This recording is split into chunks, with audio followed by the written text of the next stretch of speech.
Do you think any less of me because I'm not a bleeding heart liberal like you? Slightly to the right of Attila the Hun. Is that legal? I will make it legal. Where do you get this bureaucratic bull? You have all the character references of a politician. Intelligence has nothing to do with politics.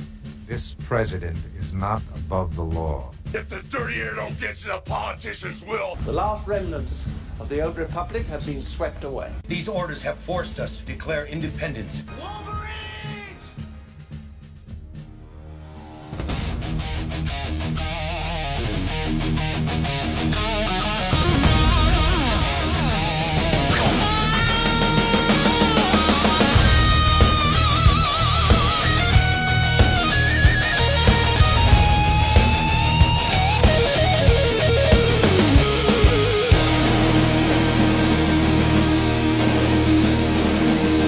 The Scourge of Tyranny, champion of real liberty, triggering commies from the booth.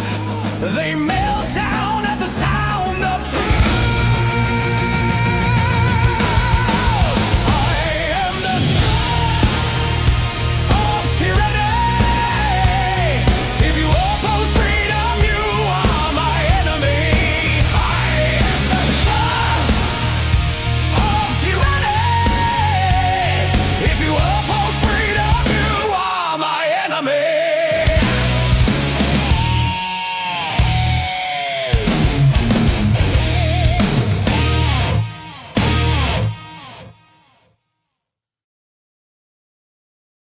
What address did you go to?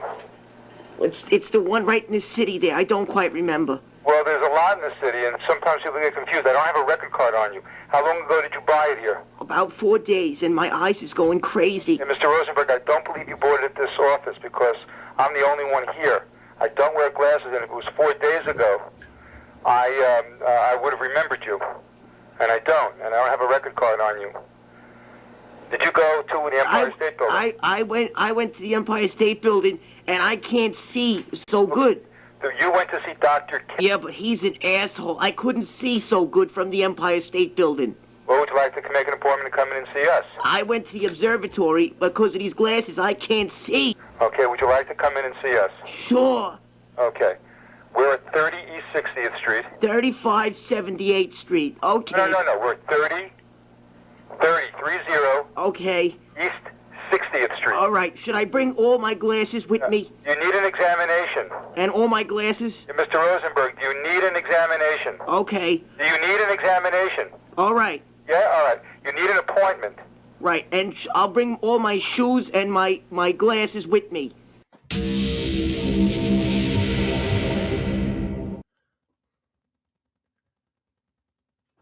Welcome to Scourge of Tyranny Live. I am your host, Tim. I am the culture war realist. I'm a rational individualist. I'm the no compromise anti-communist. I'm the hierarchy dominator. I cite history with validity. I've got the hot takes for the bot fakes. And most importantly, I am never a victim. Thanks for being here tonight, guys. Hit the like button, hit the follow button, and repost the stream on Rumble. If you're on YouTube, then do the usual thing. Hit the like button and share the link out there on all platforms, guys. Let's get the chat full tonight. There's a lot of stuff going on current events-wise all across the world, but especially here in the United States of America. And we're going to spend the next couple of hours talking about that stuff. And you saw the true story of what happened to the Rosenbergs there, why they got the chair. So we're glad to have had that exclusive on Rumble, the true story of the Rosenbergs. Let's see whom we have with us tonight. We got Justin, the Star Wars Marvel purist, showing up on the Rumble side, holding it down over there, saying force choke that like button. Totally agree. Hit the repost button, hit the follow button, guys, and tell friends. Tell them verbally, email them, message them, whatever. Say, hey, follow all these guys, especially on Rumble. SWA223, big time supporter, is in the house with us tonight. Over on the YouTube side, on the Grounds of Expediency channel, yes, it still exists. We've got the nuisance bird saying, "Caw-caw." Haven't seen you in a while. Hope you're doing well. Yeah, and we do have a ticker going on now, and they are pretty hard instructions, but hey, I think that everyone can handle that. A little bit of a scroll and a little bit of a click. It's like scroll click, scroll click, scroll click. I think we can do that. Black Metal Nazgul is with us on the Rumble side. Gabriel Knight, another super member in the house. And that's exactly what we're going to talk about tonight.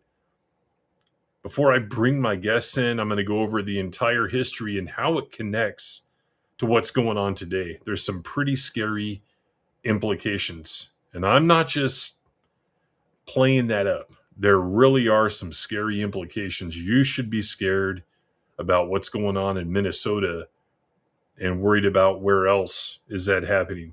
We know there are some hot spots out there, but we'll just have to get into it, and you'll have to see what I'm going to say there.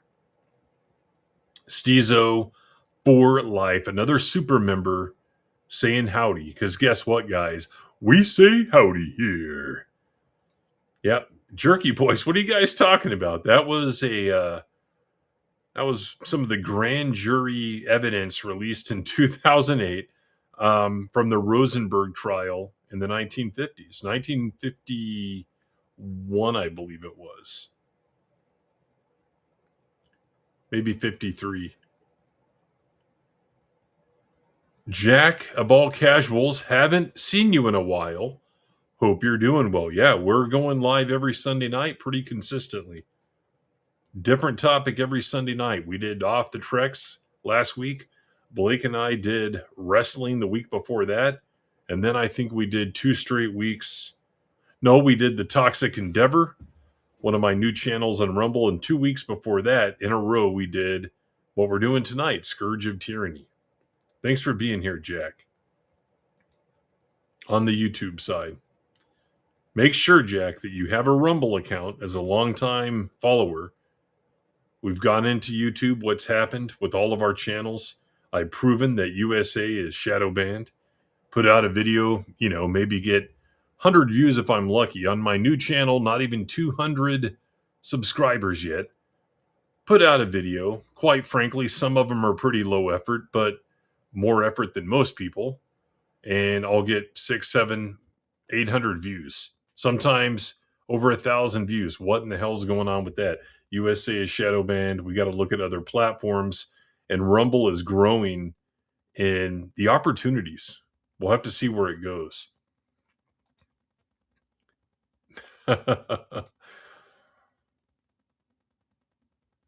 Yeah, guys, thanks for being here. King Chris, another super member, saying howdy. Great mod is Chris. He does all that unselfishly for us. Where you been, man? That ship sailed 2.5 years ago, year and a half ago, whatever it's been. I think it's been a year and a half. At least on my family of channels. Everyday Minnesota stuff. Yeah, so thanks for being here, guys. Let me hop over here. And by the way, Justin and other Rumble users, I figured out how to make sure the chat is going into your streaming software. It's kind of a bitch, but once you do it, it works flawlessly. So if you need any help with that, reach out. And neither side makes it really clear either. You have to kind of jack with it on both sides. So we got 10 people watching on the Rumble side. We got 5 or 6 on the YouTube side. Get the stream out there, guys. Share it out there. Repost it. Let's catch that algorithm. Let's get put on the front page at some point.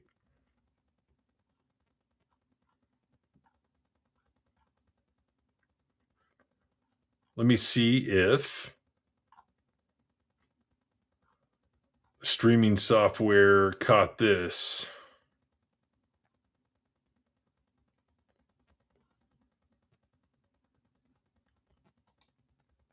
So this is what it shows. It used to work in the streaming software, so something has happened. But SWA223 gifting 5 Scourge of Tyranny memberships. Looks like Justin got one, Gabriel got one, Black Metal Nazgul,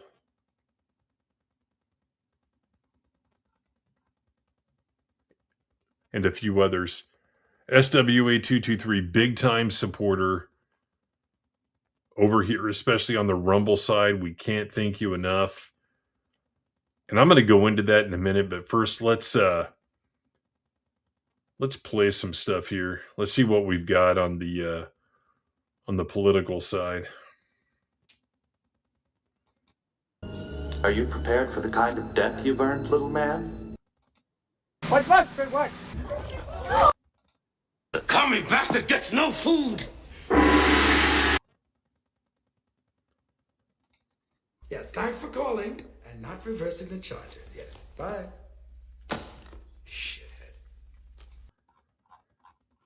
Thank you very much, SWA223. So, I was thinking about this tonight, and I'm setting up a locals account.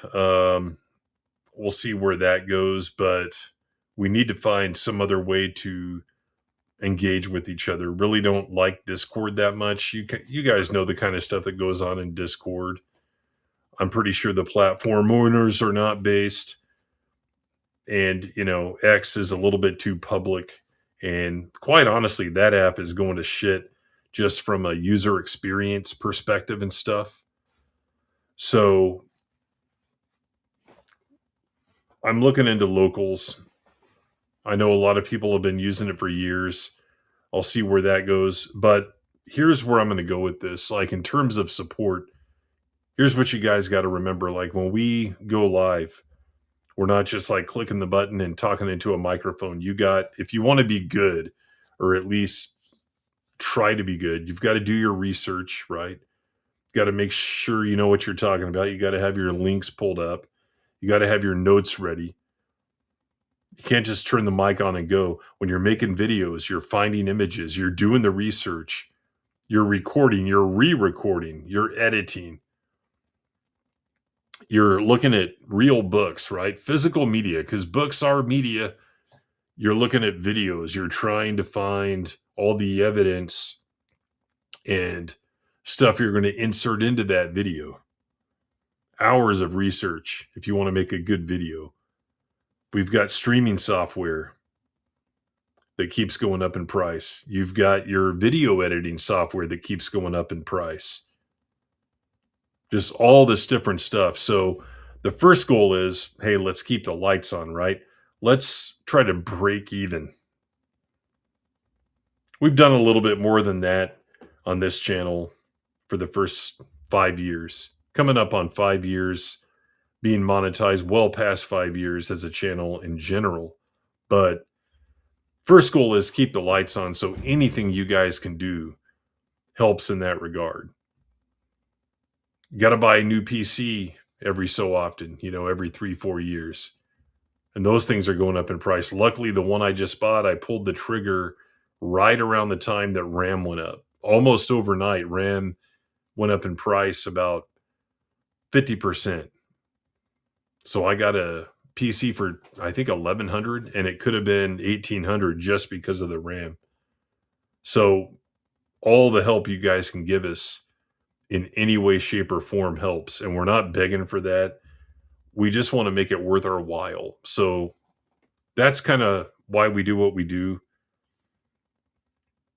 And that's how it helps us. We're doing it for fun, but we're also doing it for a purpose and helping us pay for these things is part of being a great supporter. So we can't thank anyone enough for all the stuff that you guys have done.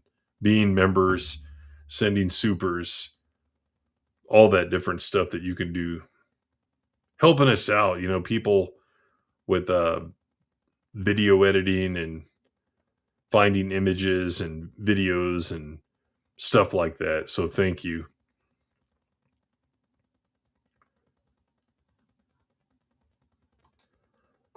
Greg's in the chat. Absolutely no need to conduct any research of any kind. Just admit you don't know shit about the subject. Yeah, like some people do.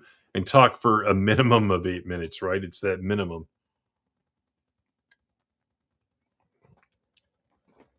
Plus, we got to buy our drinks too, right? Drinking a relatively affordable bourbon tonight. It's the Old Forester Rye. Really good bourbon, in my opinion, and not expensive. Yeah, it ain't going down. I pulled the trigger just at the right time. In fact, I had to go through like a price match thing. I had it in my cart. I went to pay, and then the price jumped. I'm like, what the hell? So I had to spend about 30 minutes on the phone with customer service, getting the price I originally had in the cart. So yeah, guys, thanks for being here. So what we're going to go into, I think I have that stuff over here. And we're not going to go into this, hey, we're going to break down the video and all that crap. It's like, at the end of the day, here are my thoughts on this. And this is pretty controversial. But here are my thoughts on that. The guy was there. When you're there trying to film stuff, trying to get in the way, all you're doing is obstructing. They're not going after grandmothers and all that kind of crap. They're going after the violent criminals, the people you don't want. So why would someone like the nurse get in the way? It's because he supports what's going on. He supports the agenda that I'm going to get into, the plot that I'm going to get into. So just like with that girl a couple of weeks ago and this new guy, I'm glad they're dead. I don't give a shit. So I really don't care. Oh, the gun was here in the video and all this, and I'm seeing AI stuff out there from our side. It's ridiculous. Just leave the shit alone. We're going to go way deeper than that tonight. Way deeper. And we're going to go into a dark place. Some dark places. Make that plural. And it's pretty scary. And it should scare you. This one's showing up. King Chris with a $20 Rumble rant. And he chooses to use a couple of emojis. You know, he didn't do a $1 Rumble rant, a $2 Rumble rant, and have 8 paragraphs like some cheapos do. They need to fix that. Make it more like YouTube. Yeah, it's pretty ironic, right? Saying, hey, Rumble should be like YouTube. But in that regard, it probably should. So thank you very much. Longtime supporter is King Chris. Just out there, like I said earlier, unselfishly modding, helping us out behind the scenes and stuff. Can't thank him enough. So I guess you guys should vote, you know, because voting kicks ass, right?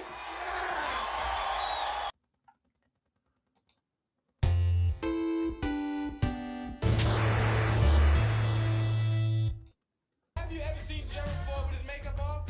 No, probably not. This is what the man looks like now. That's the ex-president.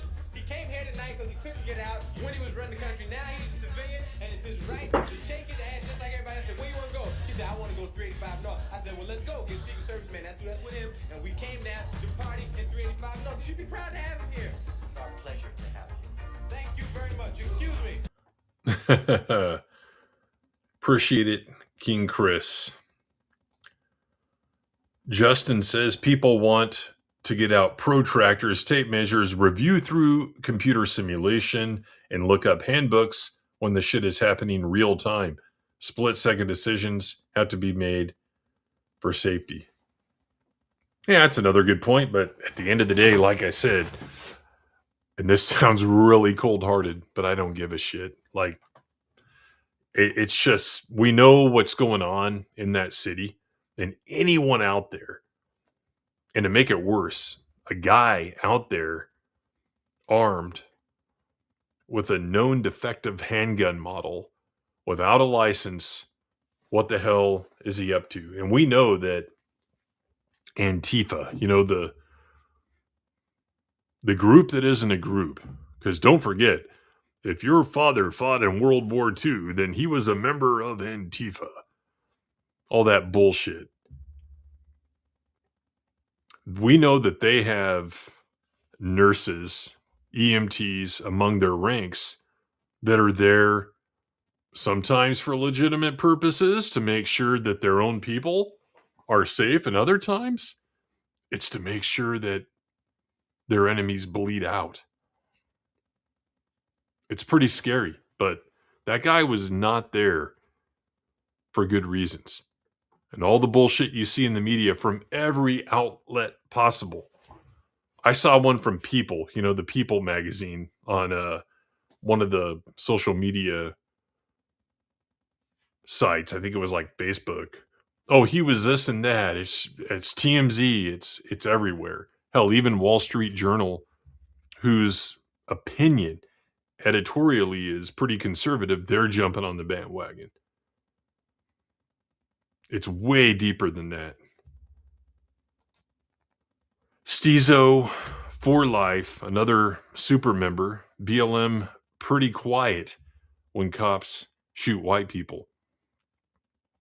Well, and there's something else there. And thanks for the $20, by the way. There's something else there.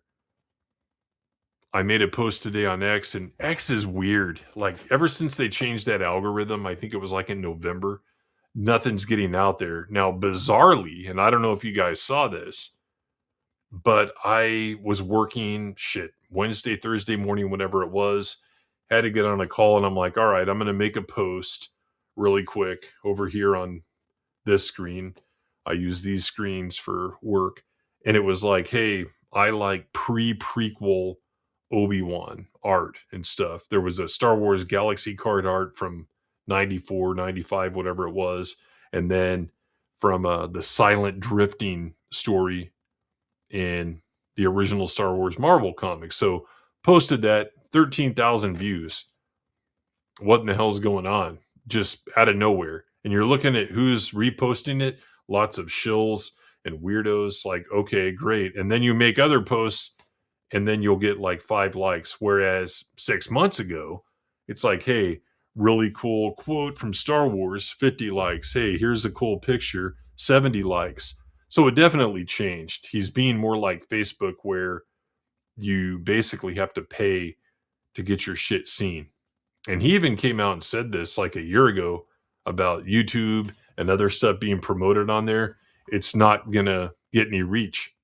And he's been absolutely correct about that. He being Elon, of course. In any event, I made a post this morning, picture of Ashley Babbitt, right? Where was her gun at? Where was everyone saying, hey, this Capitol guard shot her? She wasn't even armed at all. It's because these people have an agenda. That's the difference. And it goes way deeper, and I can't wait to get into that. But thank you very much, Stizo, longtime supporter at this point. It's got to be like 3.5 years, 4 years, maybe summer of 2022, something like that. Longtime supporter and friend with the super chat, with the Rumble rant. Thank you very much, sir. Appreciate it. And if Ghostface were here directing traffic, this is a little clip we have for him. Why don't you put on this 6 o'clock news, you little shit? It'll be ready for him. All that hate's gonna burn you up, kid. Keeps me warm.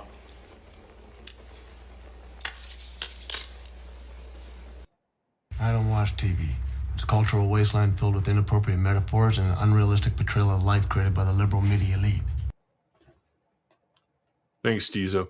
We've got Melissa Lord showing up on the Rumble side.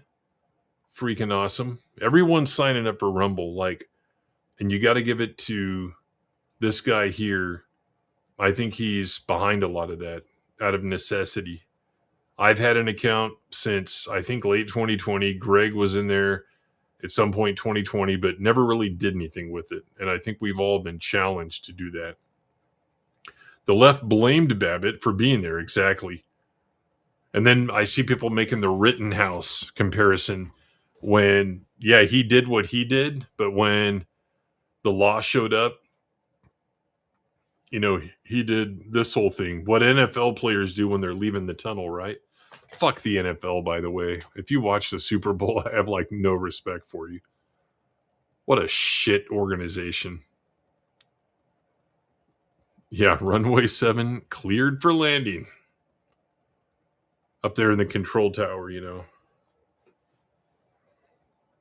directing traffic. Yeah, we need to get an airplane, with that logo on the wing. I was watching professional bull riding last night, and there was a bull named Ghostface. I laughed. I mean, here's the thing. We know what the reference is, but to us, it no longer means what the reference was. No, I'm not. I may, we may mock it or something, but I'm not going to watch it unironically. I can tell you that much. But yeah, thanks again. $20, Steezo. So let's get into this, guys.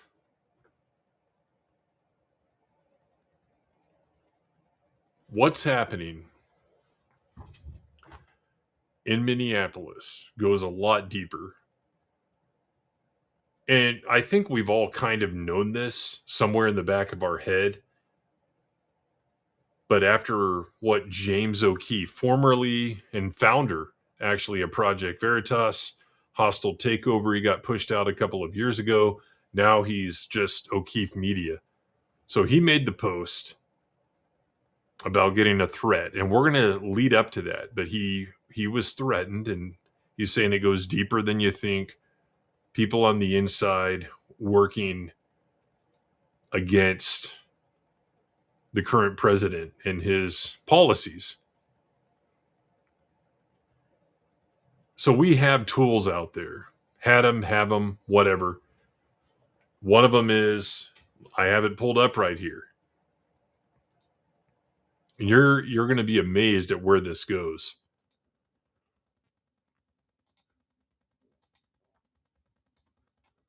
One of them is the Internal Security Act of 1950. A lot of stuff was put in place during the quote-unquote Red Scare. And I love the way they use that term, McCarthyism, the Red Scare, the second Red Scare. It wasn't a scare, it was a real thing, and they've proven it.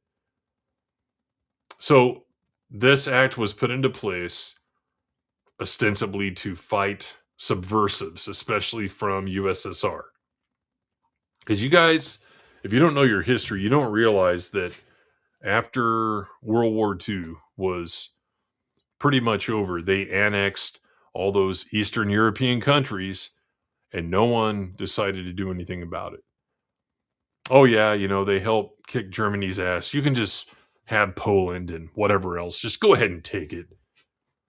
And then you get a Communist Party of USA. And that was around even after the Bolshevik Revolution, right? So it wasn't necessarily right after the 1945 ending of World War II. It had been around for a couple of decades, because you got to remember the Bolshevik Revolution happened in the 1910s. So Russia, USSR, Soviet Union had been in communist control for a couple of decades at that point. So this act isn't super long, but it puts into place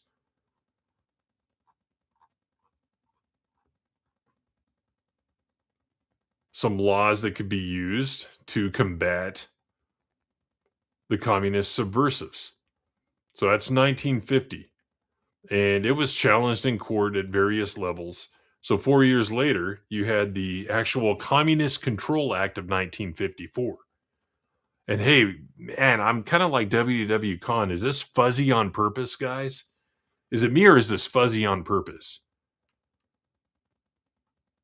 Oh, man, now I can see it.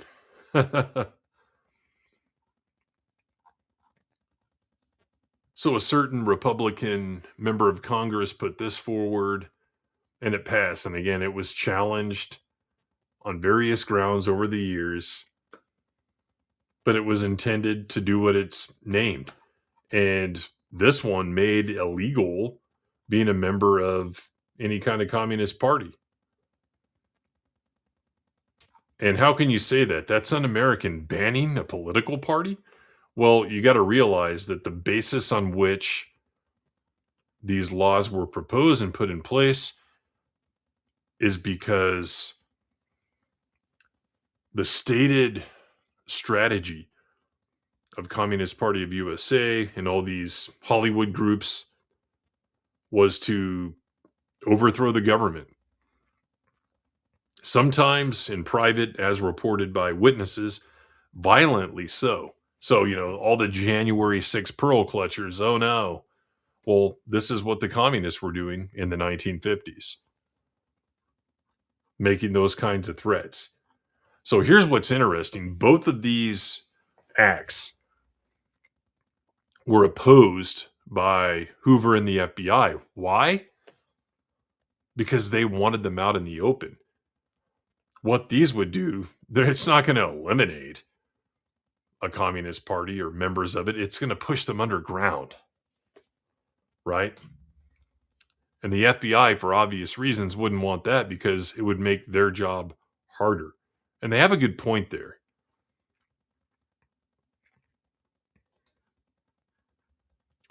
Yeah, I don't know. I might need the readers, but I might not be able to see what's on the screen because of that blur in front of my face. It's like a big blur.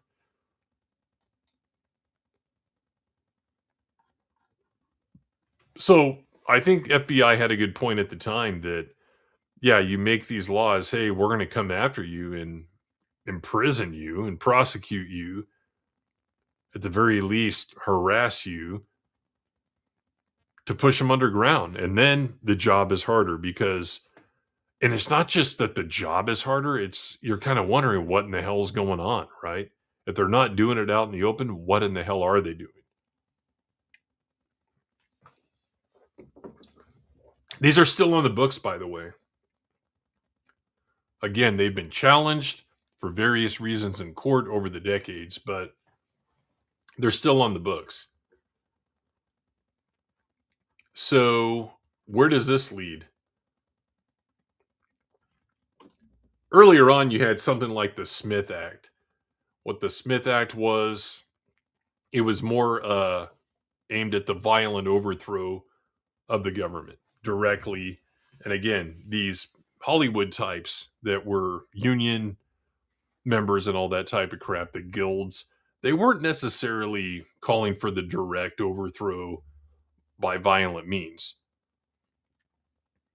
So they needed something more. That's why they came out with those other two acts.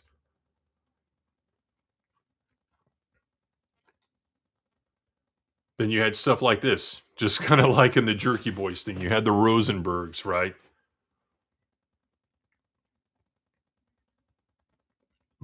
New York-born Americans, born in the USA, just like Bruce Springsteen, right? Executed in the 1950s by electrocution because they were found guilty of giving secrets to the Ruskies.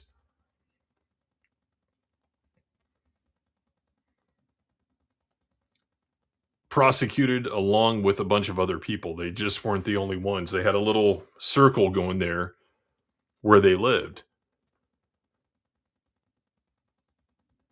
For decades, I remember hearing about this as a kid. Oh, they were innocent and all this bullshit. never should have been executed. Their kids were still kids when that happened. No one in the family took them in. I think the grandparents did temporarily. So those guys got older, and then they started proclaiming their parents' innocence. And this went on for decades. If you ever remember about hearing them in a history class or anything like that, it's like, oh, it was never proven. Well, it's because the grand jury accounts were sealed for years because we were in the Cold War with the USSR. So for obvious reasons, a lot of those records were sealed. But come to find out, 2008, they were all released. And Julius gave the Ruskies the plan to one of the bombs dropped on Japan.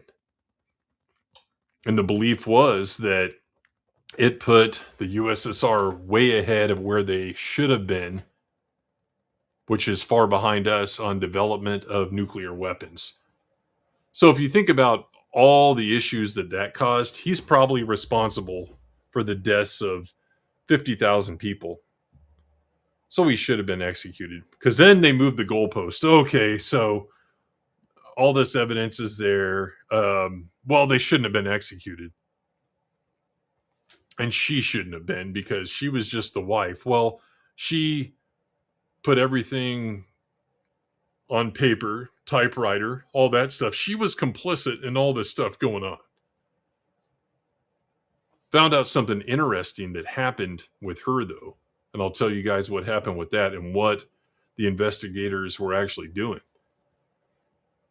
So you had this going on. And then also in 2008, this Sobel guy, he didn't get executed. He got convicted, sent to prison for, 20 years, something like that. Got out. Guess what he did when he got out?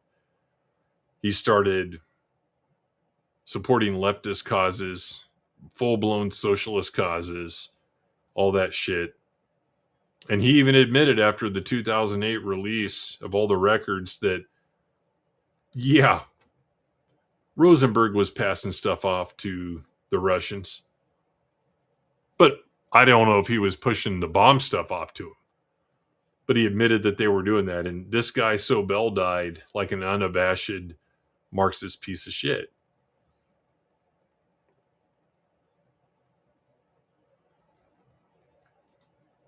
And then you had people in other countries, like I said earlier. This is in France somewhere, because some idiot in France wrote a book about it, saying it was this big injustice. They were not guilty, blah, blah, blah. And this was happening in America, too. In some of the cities you can probably imagine. Oh, they're innocent and they didn't do it, blah, blah, blah. And this is right here where Sobel, this is from the New York Times 08. This Morton Sobel guy admits it. Just an unabashed Marxist piece of crap. Now, here's what's interesting. This is also from 2008. They were doing podcasts, guys, in 2008. Podcasts have been around for about a quarter of a century now. I remember hearing the term in the early 2000s. But here's what's interesting. If you go to the very end of this transcript, the goal wasn't to kill the couple, so they weren't going to try to have both of them executed. And you'll see where this is going. So I'm not just giving you a history lesson here. I'm going to connect it to what's going on in Minneapolis. The strategy was to leverage the death sentence imposed on Ethel, that's the wife, to wring a full confession from Julius, that's the husband, in hopes that Ethel's motherly instincts would trump unconditional loyalty to a noble but discredited cause. I don't know about noble. Well, it didn't work because both of them kept their lips sealed and they went to the chair. Think about that for a minute. You know you're guilty, and we know now that they knew that they were guilty. Yet they didn't even try to get out of it. He didn't even try to get his wife out of it. They knew they were going to leave their kids here without real parents. but they didn't do what was needed to be done by ratting out others to change any of that. They were true believers, and that's pretty scary. So I want you to remember that for a minute. We're going to look at this case here. 1970, Mitchell versus Donovan. And guess what? Where did it take place? The District of Minnesota. District Court for Minnesota. Went all the way to U.S. Supreme Court. What happened? A Communist Party was trying to put a presidential and vice presidential nominee on the ballot. They were stopped. They appealed. They wound up getting on the ballot.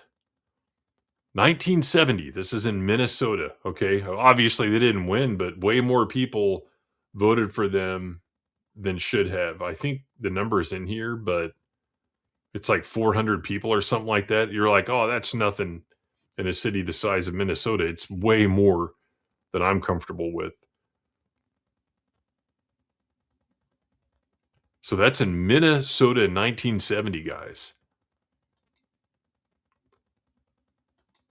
So let's go back to this. Let's go back to James O'Keefe, right? What happened? Well, he was there on the ground, as he always is. And I've been following this guy on and off for 20 years now. He did that whole thing where there were busting. Which organization was it? Planned Parenthood or whatever, for the teenage prostitution and all that type of stuff. He was doing that when he was like a young guy. And he's still going at it. So I've been following him a long time. So we got the threatening text. And it basically said, I don't know if there's a picture of it. Here it is, actually. The picture is, we know you're in Minnesota. You're with O'Keefe and his crew of Nazis. And that's the first thing commies always do. They always got to call everyone else a Nazi because they're so low IQ and they're so brainwashed that their simple minds just think in these terms of duality, right? They can't have any nuance at all. There's Nazis and us. Boom. Got to fight them. You're in a white Ford license plate from Florida. Obviously, the license plate is blacked out. You have 1 hour to leave or you're dead. So we got that text, and there are rumors out there that these guys have in their hands military equipment that can bounce signals off of phones and get the phone number and other data off of the phones. So that's how they might have gotten the number. But they were probably tipped off by someone at a hotel or whatever else that, hey, I recognize him and he's here. So they went looking for him. Like, how is he here? What kind of vehicle is he in? That kind of stuff. So here's what he says. My team and I are in downtown Minneapolis right now. We still have undercover reporters inside the mob. I was at the scene of the shooting this morning and barely made it out alive. Hundreds surrounded us. They were throwing ice bottles, ripping off my bulletproof vest. They even followed us all the way back to our hotel. As all of this is happening, we received death threats via text. He has another follow-up one where he's talking about how deep it goes. And people, this couldn't have happened unless someone in the Minnesota government were complicit with what these people were doing. Because think about it, Walz, mayor, whoever said, hey, law enforcement is to not back up immigration and customs enforcement, right? Don't back them up. So that's number one. Number two, people are registering to come in as journalists, whatever else. You got people in the hotels. It's a network. In a city like that, again, 1970, trying to get people on the ballot in that city of Minneapolis. And now you have this going on. Here's the scary part about it. Let's go to his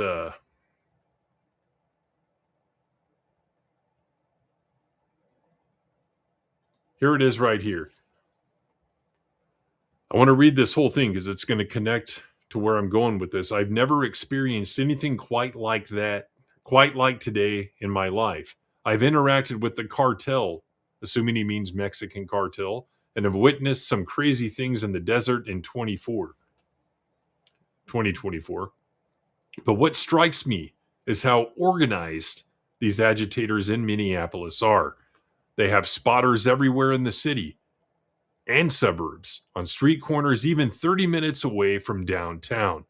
They have people at hotels that work with them and signal to them, which making it difficult for us to lose our tail once my cover was blown. Usually I lose a tail. Not this time. We switched locations 3 times. I recorded and posted this while leaving Wayzata, while they were still surveilling.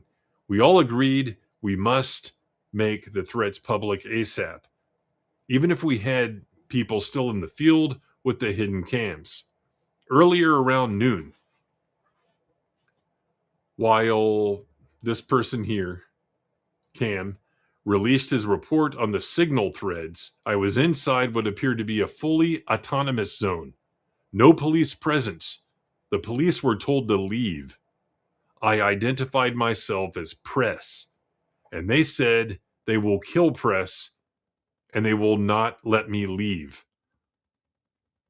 My skin was fully covered because it was so cold, but because they couldn't verify who I was, they screamed and started throwing ice bottles at us. One hit Shane War Rhino Crutchin, a Marine who was with me. They patted him down like they were the authorities, attempting to confiscate any weapons. They were set to destroy our vehicle before we even got to it. I will have a full video report shortly. But the bigger picture here is more important. I am angry, but not at the agitators. I find myself already angry at the people who don't understand what we're dealing with and will do nothing about it. When I got to the suburbs, I felt like I was in a simulation. I believe the American people need to wake up. This moment is a warning about where we're headed. Fear pushes people to care only about their money and their families. I get it.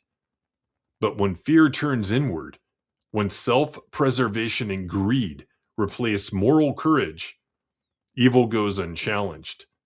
And history shows that what we ignore today will come for all of us tomorrow. Ironically and incredibly, I see that these communists do not fear death in the same way most good people seem to. The only thing the communists fear is exposure itself. And that's good news because it may be our only option. So let me go back to the Rosenbergs. They could have saved their kids. They could have saved their own lives, maybe gotten a 25-year prison sentence. But they kept their mouth shut for the enemy of the United States, the greatest enemy of the United States, the greatest enemy of the world was the Marxist USSR. Now it's not anymore. We know what that is now. We covered it back in December on a couple of streams. But they kept their mouths shut. They had no fear whatsoever of going to the electric chair, of leaving their own children out there. These are the type of morally bankrupt people. And I think they're in more cities, guys, than Minneapolis. I think they're in Austin, Texas. I think they're in, obviously, New York City. Obviously in Portland, Oregon. Seattle, Washington.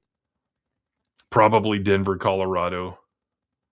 I'm hearing stuff out of Nashville, Tennessee, Atlanta, Georgia. And you look at the typical names, George Soros, and there's a lot more of them out there that bankroll this stuff. This has been happening for decades, and they did exactly what Hoover feared that they would do in the 50s. They went underground, right? Because they know that they're not going to win in the arena of ideas. They can't go into a debate whether they're a presidential candidate or a senatorial candidate. They're not going to win a debate in that. But they don't want to win by democracy, guys. That's not how the Bolsheviks usurped the Tsar and the rightful government in Russia in 1917. They're cultural subverters. That's the real story here, not some piece of human garbage, phony nurse that got shot or some lesbian cunt that got shot. None of that even matters, guys. Whether it was a justified kill or not. Oh, but they weren't doing this. Who cares? They're gone from the earth, and I'm glad. If they were here, I wouldn't be glad, but it still wouldn't matter. This is the real story here.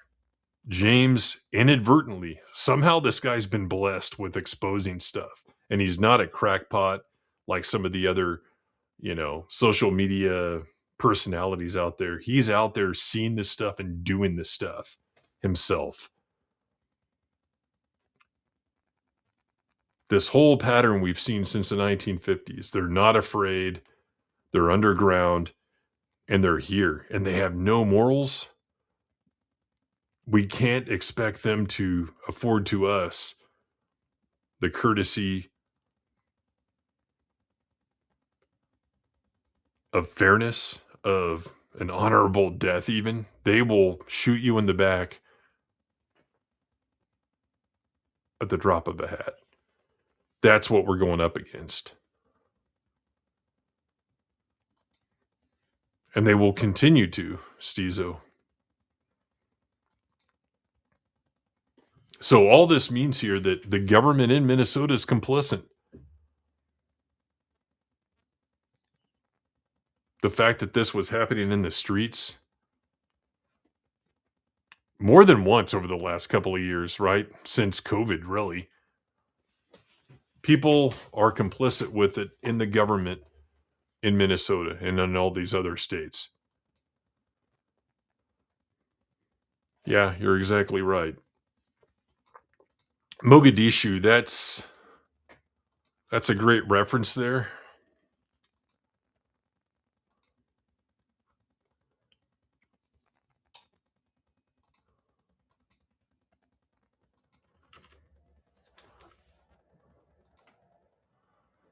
Holy shit. I got to show you guys this really quick.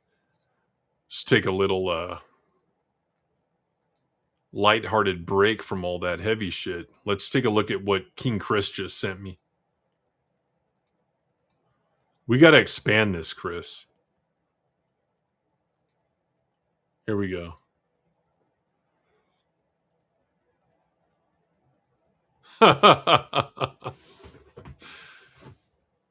Oh, man. I'm telling you guys, when used right, like, AI is amazing. You don't want to create an entire production out of it, but when you do it for comedic purposes like we have been for the past couple of months, it's fucking gold. It's gold.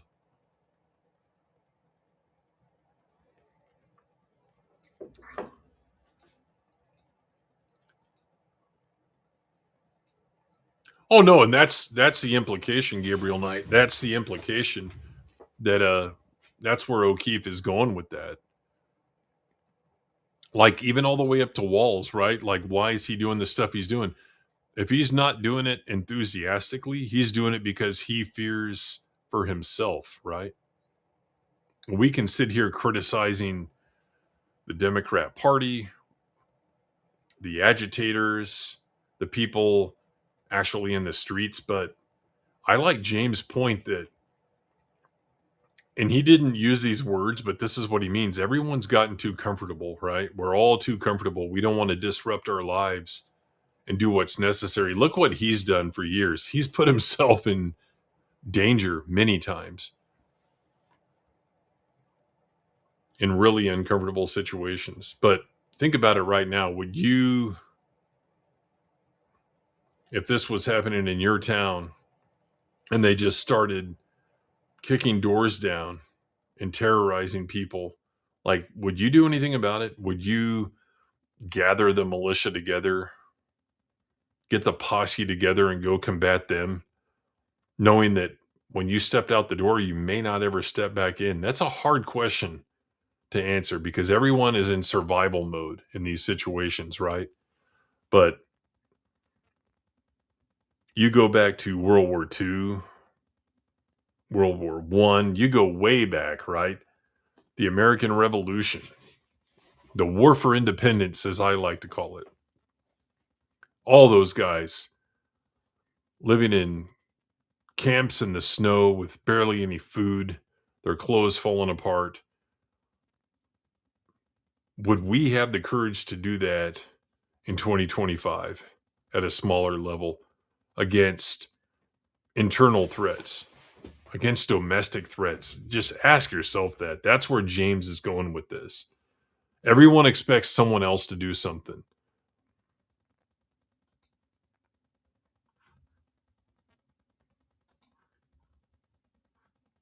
You have to do it yourself sometimes. You have to be the one to take the initiative to defend your country. And in defending your country, you're defending your family. It's not just protecting your own house. You know, and that's a question I have to ask myself. Because I think this is happening, like I said earlier, in all the major big cities and probably in some of the medium-sized ones. It's happening, has been happening for decades in higher learning institutions. They're just subverting culture, brainwashing, programming, indoctrinating people to believe that the way that they want them to believe. And we've talked about this many times over the years, but it's for different reasons. People at the very bottom are the true believers. They have nothing else to live for or believe in. That's why they do it. You have the people in the middle who are doing it because they think they're going to get a piece of the power pie. But they're the ones, the people in the middle of the pack, they're the ones who are going to get lined up and shot in the back of the head first. Then you have the people at the top who don't believe in any of that shit. They just want to be at the top of the food chain and actually be the ones with the money and be able to do stuff with money and live in a normal sized house and not live like in community housing. So that's as to the why. And if you've seen some of the people out of Portland we've been seeing for the past 5 years on news reports, they're all druggies, pieces of crap, losers, like nothing else to live for, right? So that's how they get recruited and indoctrinated. And a lot of it is just plain envy.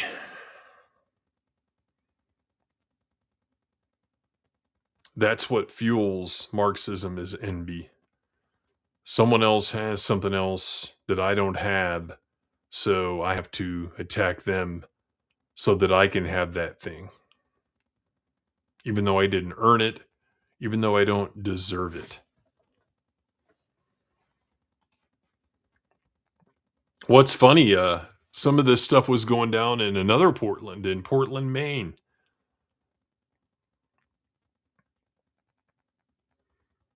This last week. So that was interesting. Some ICE stuff.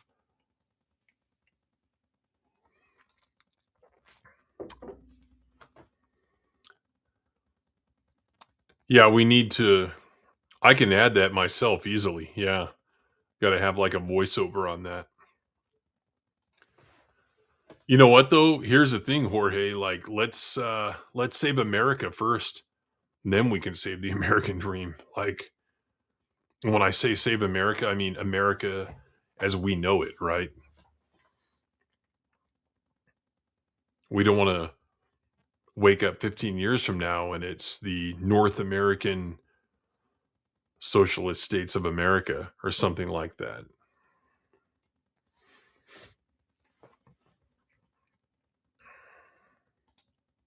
Oh, I didn't have the audio on.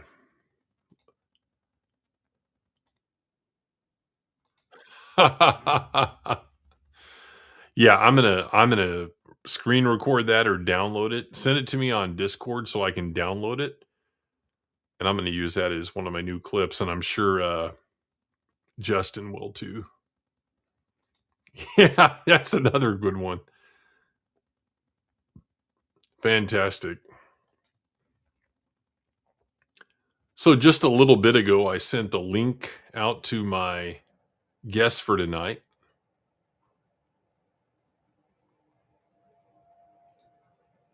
Americana needs to be preserved first. You mean just America itself?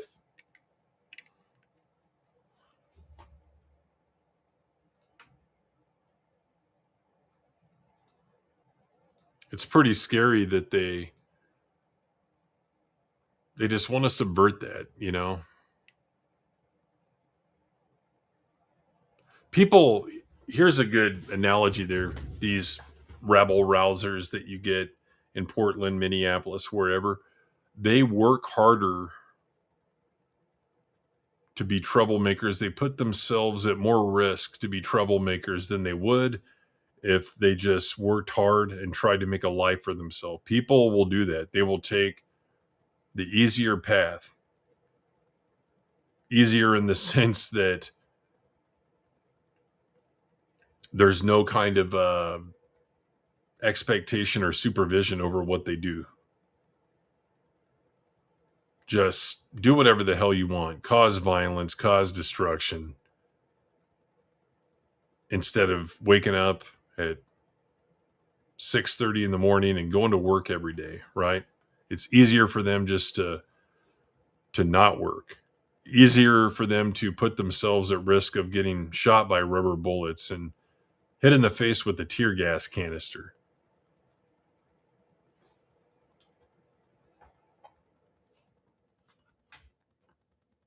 I've worked with a lot of people like that. They'll work harder to not work than they could just doing the fucking job.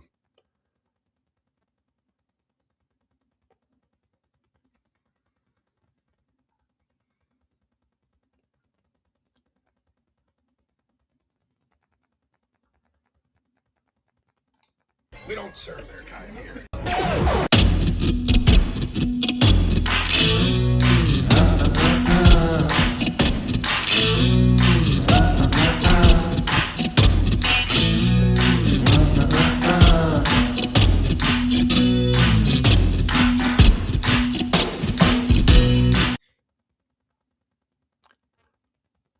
And we have with us the Grand High Priest, Holy Order of Hate, Greg. Greetings.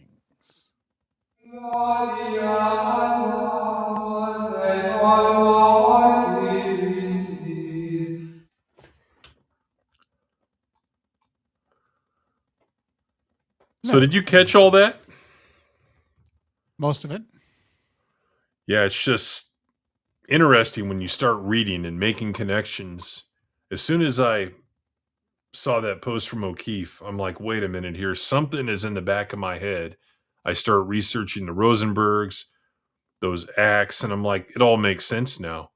I think decades ago, probably right before you and I were born, most of these types did go underground, and they've kind of just kept that culture going, right? These people will raise their freaking kids that way. Yeah, like the Bill Ayers kind of, the heirs to Bill Ayers mentality, right? Yes. And now we live in a world where if you don't win or you don't get your way and you're on the left, you can just do whatever you want. Yep.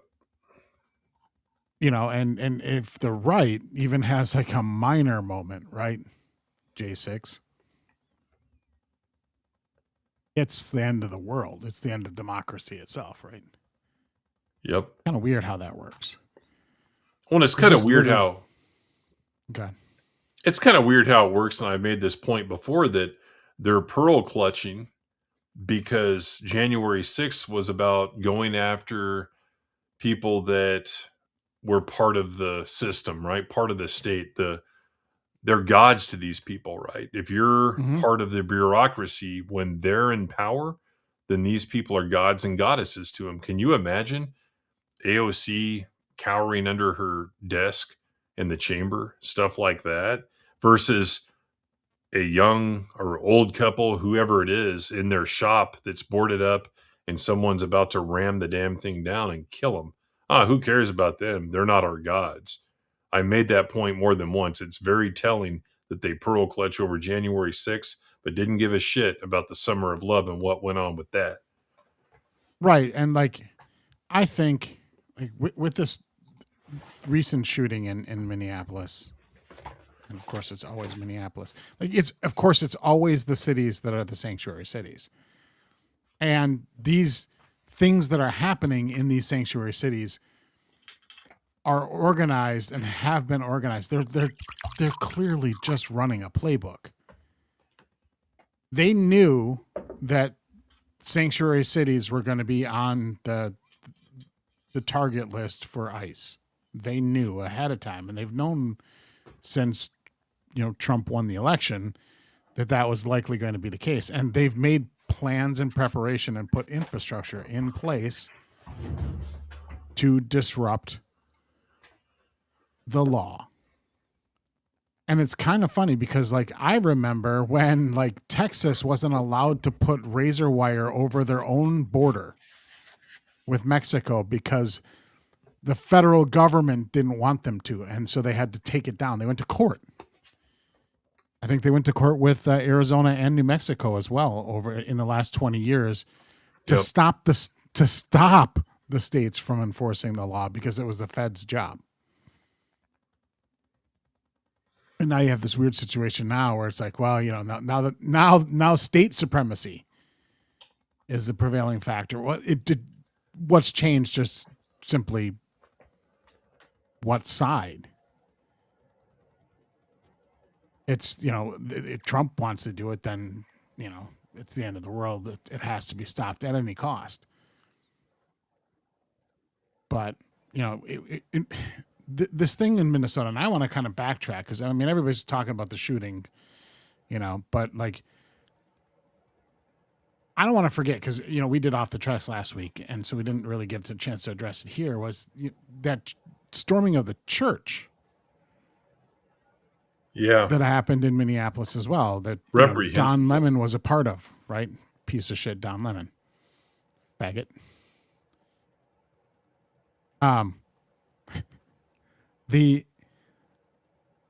If you've watched the tape of that, and we don't need to play it here.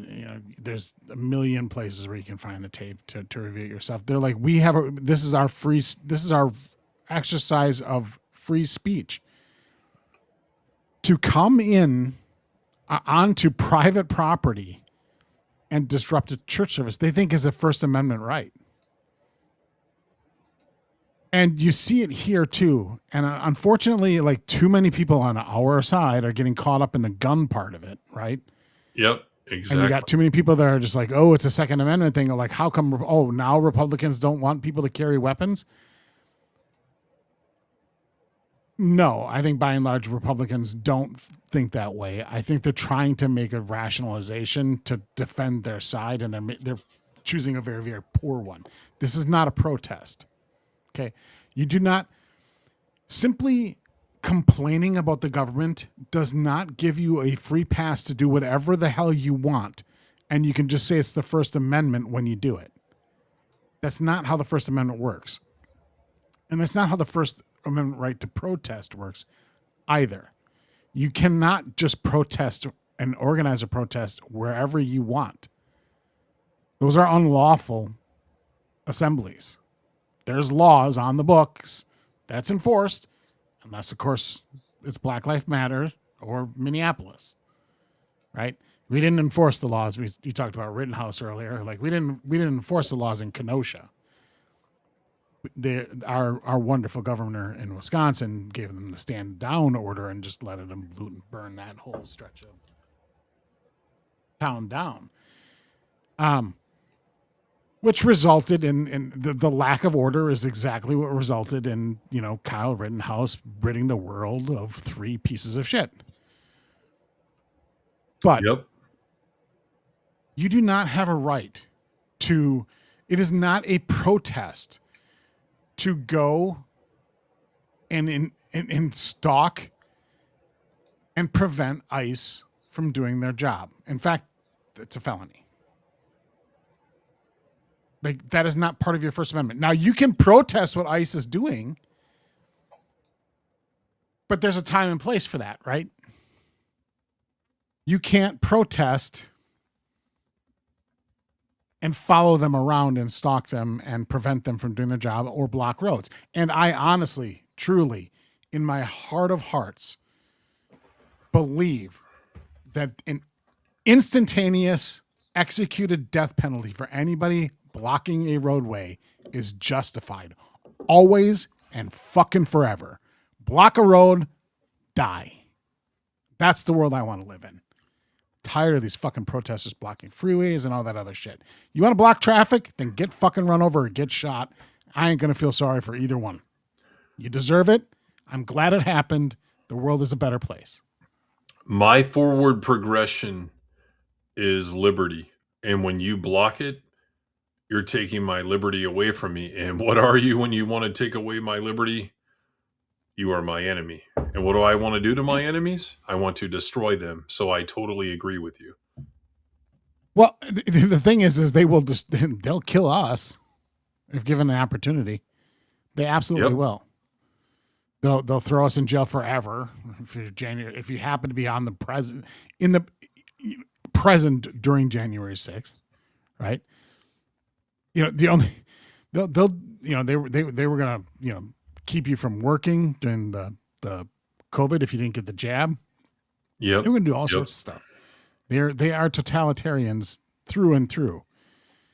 So like, I'm sorry, just I don't forget and I won't have mercy. But when it comes down to it, you do not have a First Amendment. That's not a protest. Going and following ICE and getting in their fucking way and getting between them and somebody that they're trying to detain or move out of the road, that's not a lawful First Amendment exercise of free speech. You can go and organize a protest and you can have your placards and your signs and your stupid fucking annoying chants and your dumb fucking whistles in a lawful protest. But you cannot just stalk the police around and prevent them from doing their job. That's not First Amendment. So like, this guy didn't carry a gun to a protest. He carried a gun to a planned event in which they were going to harass and disrupt police officers exercising their lawful duty. So you can stand by the Second Amendment and the First Amendment in this case and be very, very consistent.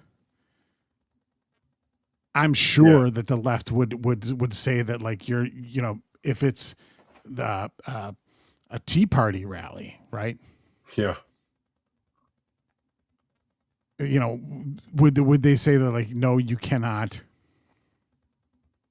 Well, see, even Tea Party, like, where was a Tea Party event where other than January 6th, and again, by comparison, January 6th was mild.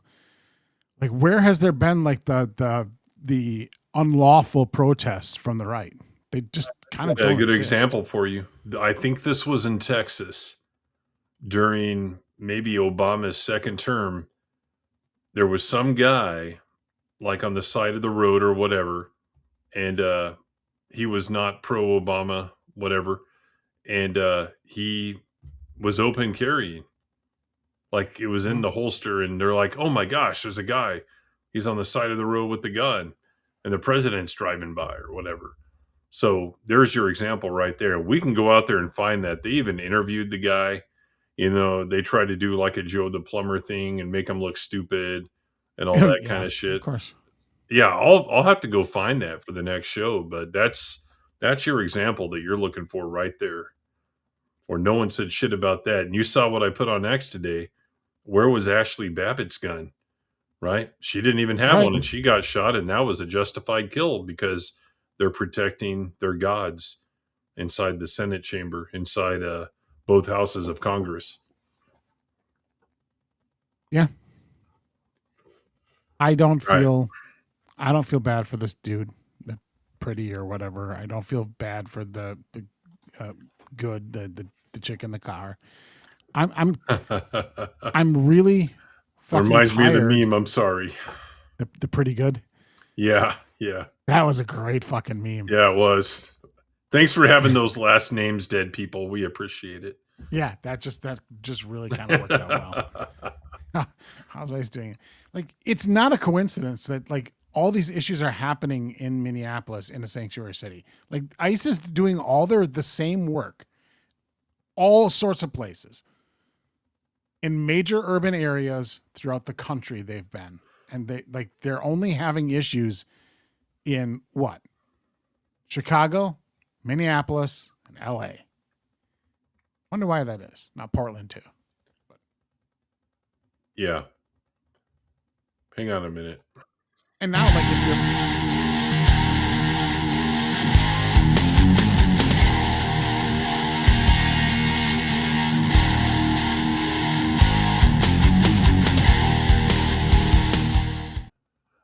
From Sydney, Australia, weighing in tonight at 181 pounds, here is Liquid Blake. The human wall of muscle. all right. I was watching a UFC earlier. The love muscle. Yeah. I have access to it now, and Bruce Buffer is getting old and he needs to retire. He cannot announce anymore. He cannot ring announce anymore. It's not like it's 2006 anymore. Kind of like Axl Rose and singing, it's just time to hang it up. Yeah. When you drag him out on stage. When you got to drag him out on stage and then also drag him off again, that's the sign you got to hang it up. Well, the Phantom Menace is the only Star Wars movie that exists. Everything else is fan fiction. I don't know why everyone keeps talking about such a it was a one movie. It happened like 26 years ago, 27 years ago. Just leave it at that, everyone. We don't need all this fan fiction all the time. Yeah. I went to one Tea Party rally. I think it was like in March of 2009. And, it was normal. I think I have a picture of myself there somewhere, but it was just normal. It was just like a bunch of normal like people and some speakers. A music festival, but just normal men. Yep. Yeah, it just they're pretty normal. But see, like now, if you're on the left, like you get the mere suspicion that a hotel has ICE agents staying in some rooms, maybe you get to go and smash their doors and break their property. That's the rule, right? Like, you don't have a right to have your property protected if you maybe are suspected of having a ICE agent staying in your hotel. That's going on in Minneapolis, St. Paul. Got to check the ceilings. Like, that's not peaceful. That's not a protest. That's riot. It's dangerous. And frankly, like, I kind of wish ICE was in the hotel and they just came down to the lobby and just sprayed. Like, that scene in Rules of Engagement? What's that? It was a war movie with / trial movie, and it had Samuel Jackson. And it was this whole deal where, like, in some fucking stupid shithole Middle East country, like, they were like securing an embassy evacuation, and the crowd was violent and shooting at him and everything, and like, Samuel Jackson gave the order after taking a bunch of fire to waste the fuckers. And so the Marines got out from behind the wall and proceeded to waste the fuckers. And that happens in like the opening couple minutes of the film, and it is the most awesome I've ever felt watching a movie in my life. Just watching them, just the crowd get what the fucking crowd got. I was just like, yes, waste the fuckers. You know, Sorry, I only know Samuel L. Jackson as Mace Windu in The Phantom Menace, so I apologize for that. It's his only role. Yes. Well, I mean, you know. He has two roles. Before that, he was a little-known actor in a certain movie called Coming to America. Yeah, he was the robber. Yes. He should have gone to McDonald's instead of McDowell's. That was he would have been safer robbing a McDonald's instead of McDowell's, but you know. Arsenio Hall and Eddie Murphy are pretty badass with a mop. Axel Foley. Yeah. Saga of One, exactly. But anyway, like I see footage of that where they're breaking down, or they're trying to break into that hotel, and I'm just like, fucking shoot the fuckers. Shoot them. Shoot her. It's like the start of Jurassic. Like you're like, I'm sorry, it's justified. They're breaking. There's a mob outside your building, a lynch mob, essentially outside your building. Gorillas in the Mist, trying to break into your building because you're in there. Waste the fuckers. Planet of the Apes. And the lynch mob, Gorillas in the Mist. Justice demands that they die. Is this true? Like the National Guard were they really handing out coffee and donuts? Or I mean, it was a meme, or it was a post on Twitter, like how valid it is. Like apparently they're doing this thing where they're setting up these autonomous zones now again. We're going through that bullshit again. And here's what the federal response should be to that. We accept your autonomy as your own independent nation. We declare war and hit them with a cruise. Yeah. We accept. We declare war. Waste the fuckers. According to the Twitter. Exactly. Send in Tom Cruise.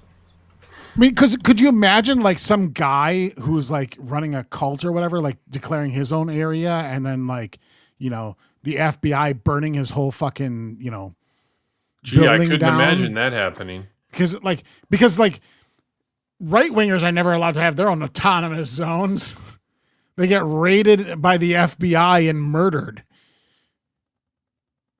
Actually murdered. By fire. Waco, Texas. For those who didn't get the Mr. Yeah, I got it. I got it. That's I knew you'd get it, Tim. But I remember some of the people in chat weren't even alive during 9/11. That's when Alex Jones was created. Feel old yet, Tim? Feel old? Like Waco, Texas is as distant to us as like World War II was when we were young kids. Yeah, there's a lot of crazy time comparisons like that. Like think about this one, and Blake will get this one. 1987 to 2001, 14 years, right? Am I doing the math right? 14 years.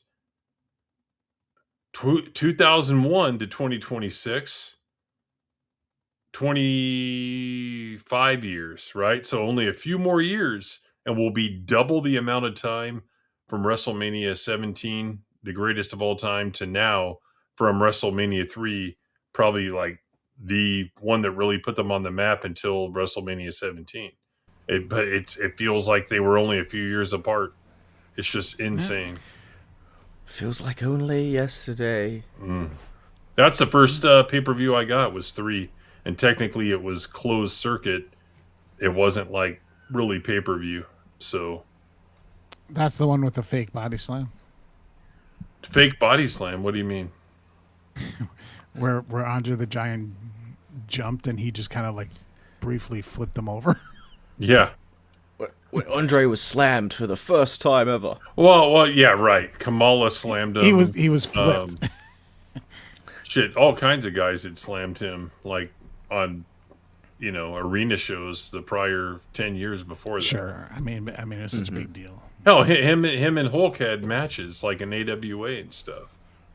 So even in WWF in the 70s during Hulk's first run there, anyway, this isn't the wrestling stream, but Gabriel Knight with another 20.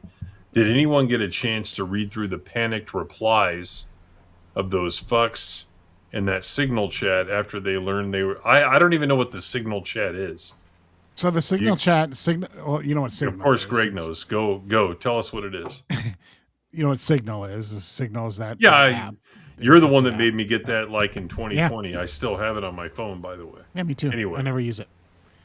So there's a chat group on there that these people organized and communicated through, and it's been exposed. It's been infiltrated, and people are posting links to it.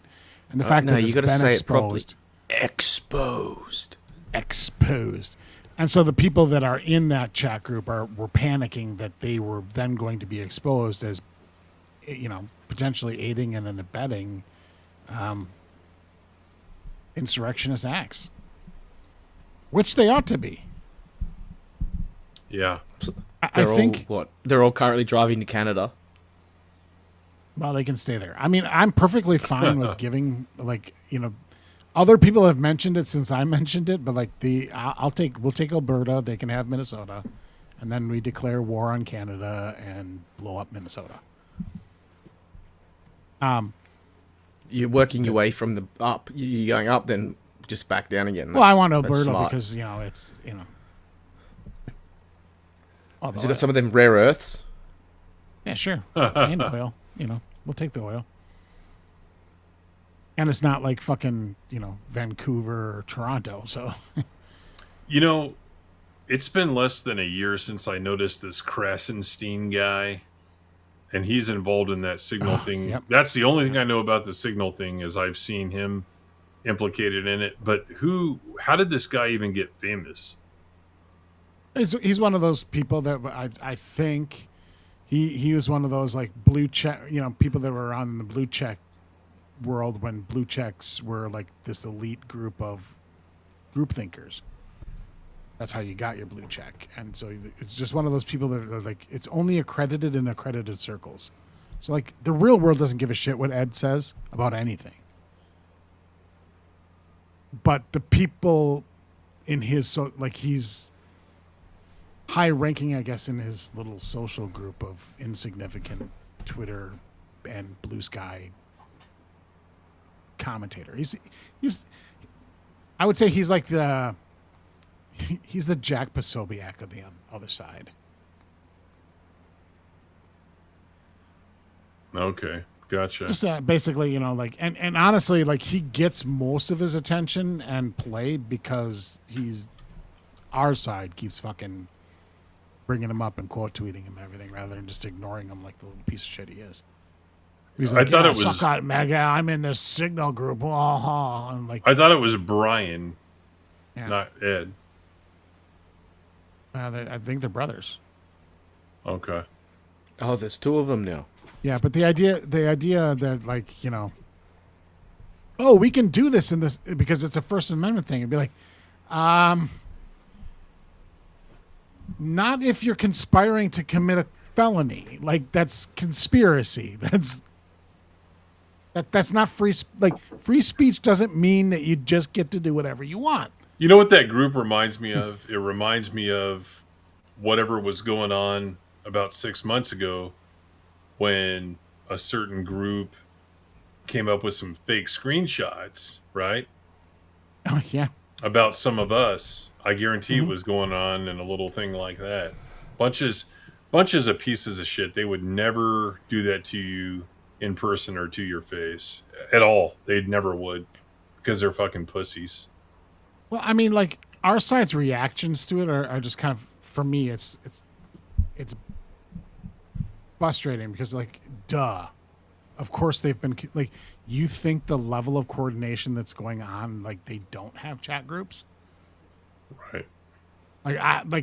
The fact that there is one, and it's probably one of hundreds, if not thousands of chat groups of these people who are communicating the ICE agents' movements and their various activities and coordinating responses and coordinating these protests and organizing supplies. And it's amazing how like these protests, and it happens everywhere in the country nowadays, like instantaneously they all have like the same placards with the same coloring, the same font, the same everything, like they've been mass produced.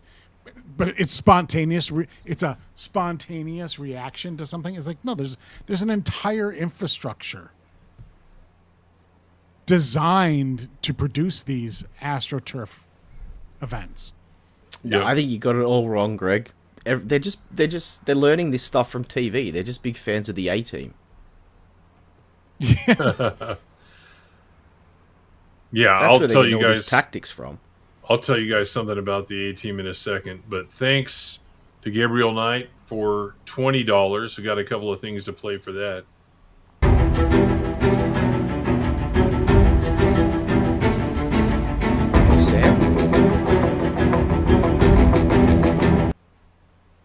Look, gotta love Mace Dindu. If the dirty air don't get you, the politicians will. Thanks, Gabriel. They didn't do nothing. Yeah, that was one of Dale's aliases for a little bit. This is years ago before he obviously disappeared, but he was Mace Dindu. So it's funny you should bring up the A-Team because you get He-Man and Scooby-Doo, but let me tell you what, you don't ever go fucking with the A-Team lore. You better not reboot the A-Team. Greg will come down on you. He'll come down on you hard if you try and touch that franchise. That's right. Happened. Yeah, it's like they already did it. That movie wasn't bad. It wasn't trying to be. It was almost like a Brady Bunch type movie. You know what I mean? Kind of like I think it was like a semi tongue in cheek. Mm-hmm. I didn't hate like the Starsky and Hutch one. Yeah. Yeah, but this idea be like you are such a big fan of this thing that like you believe it's so sacrosanct that they better not reboot it, and it's like you're completely unaware that they already did. The funniest thing is your fake is showing. TMNT is the funniest thing. It's like, oh, you better not mess with TMNT. Guarantee none of those people even know the original comic, right? That's the original source material. They probably don't even know it exists, much less read it. Reading's hard. So reading's difficult. It is hard. I mean, when you can just watch a cartoon. It's homework, as certain people like to call it. It's all homework. Foreign fuckers. Yeah, those foreign cunts. I don't know, man. Like Daniel was reaching out to me the other day about what's going on in. Was he reaching out or reaching round? I knew you were going to go there. About what's going on in your country, and I bet you're the kind of guy to fuck a man in all your give him the goddamn kind of courtesy of a reach around. Yeah. Daniel wouldn't do that. All your parties are just crazy. Their names and stuff. So what happened in your country was a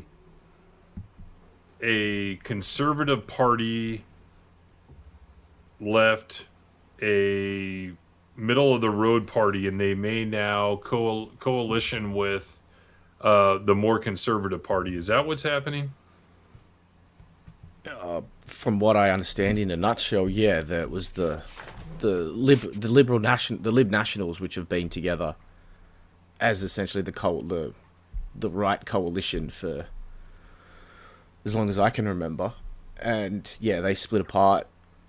And the One Nation leader, who's that party's been gaining a lot of popularity in comparison to where it was, even 5 years ago. But that party has been I guess what you'd call the most right representative in the Australian political spectrum for a long time. But yeah, if those two join, that could be pretty interesting. I mean, I think that would just destroy the libs. So, One Nation, Liberal Party. One Nation is MAGA, right? MAUGA. That's kind of like make Australia great again, right? Kind of, yeah. Pauline Hanson has been the driving force and leader of that party for most of my life. She's a polarizing figure, but she's like the party itself is becoming more. She's like the Nigel mainstream in viable. England, basically. Nigel, what's his name in England? The Farage party. Farage, yeah. Faggot or something like that, yeah. Yeah. And here's the thing with parliaments. I covered this at some point in the last few months.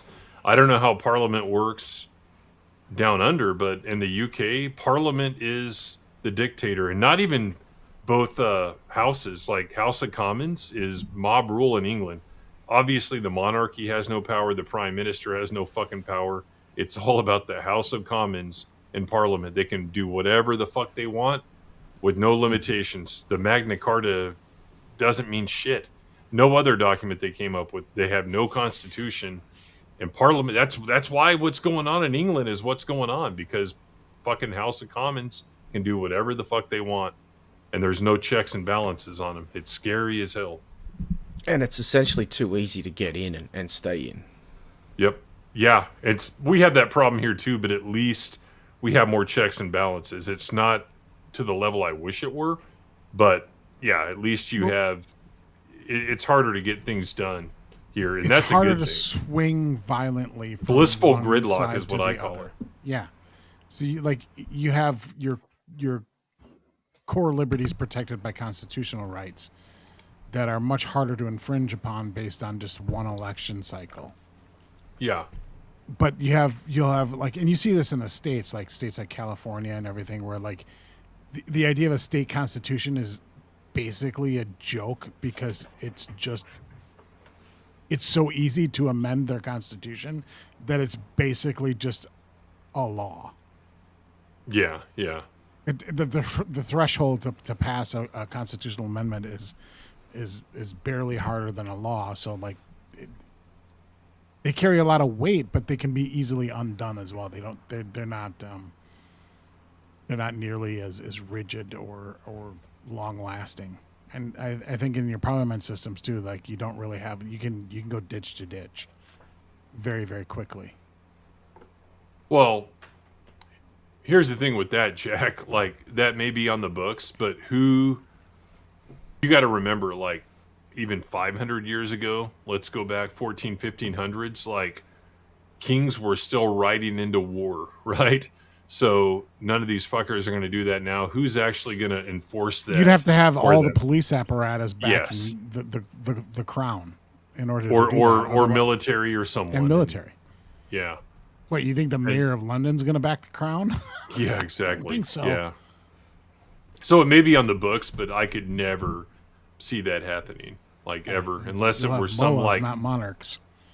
if it were some non-retarded king, which they don't have right now, but someone who's really persuasive and charismatic, and that they didn't hate, which again they don't have right now. So, but I don't see that fucking monarchy lasting more than another generation. I think it'll be gone.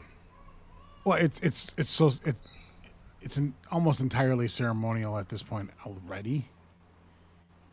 That like, Most are. I mean, most of them are. Does Spain still have a monarchy? There's a lot of Europeans still have a monarchy, and that they have noble Obviously titles not and things like France, that, but they don't have they don't have any real power. But there are there are a lot of monarchies that still wield enormous power, like the one in Jordan, Saudi Arabia, Morocco, right? All the thriving Denmark monarchies still has are one as well. I think you're right. I think I was in Middle East. King Ralph, right? That's where his arranged marriage was from, I believe. You can learn a lot, from King Ralph. So yeah, a lot of wisdom. Have it on DVD. What'd you say? You can learn what spotted dick is. Yeah. haven't seen that movie. I learned that from the Patrick O'Brien novels. So, but they were talking about like an old disease on a ship. yeah, no, it's food. They make the food. They make the food. Kill it there. What's for supper tonight? Let me think of what else I was going to say on that topic. Which one? We've kind of drifted. Monarchies. Oh. There's a movement, I think, on the political right away from, or to fantasize about monarchies. Like, well, monarchies have enormous potential to do, like, you don't have gridlock. You can have more conservative rule. You can have, a state religion. You can have, much more morality encoded in the laws. And it's like, you're counting on the monarchy. Even if you have a great king, like you're banking on the successor also being great. And that doesn't happen very often. History is not very, the historical record is not very, very forgiving to back monarchies as far as like quality goes. They're generally, one takes it a little bit too far. Yeah, or becomes like way too eccentric or, bloodthirsty or whatever. Like, yes, if you have a very, very, very adept, benevolent monarch, your monarchy could be successful. But like, how do you maintain that standard? Like, who's going to depose the monarch if he becomes a tyrant? Well, nobody, because the tyrant has all guns.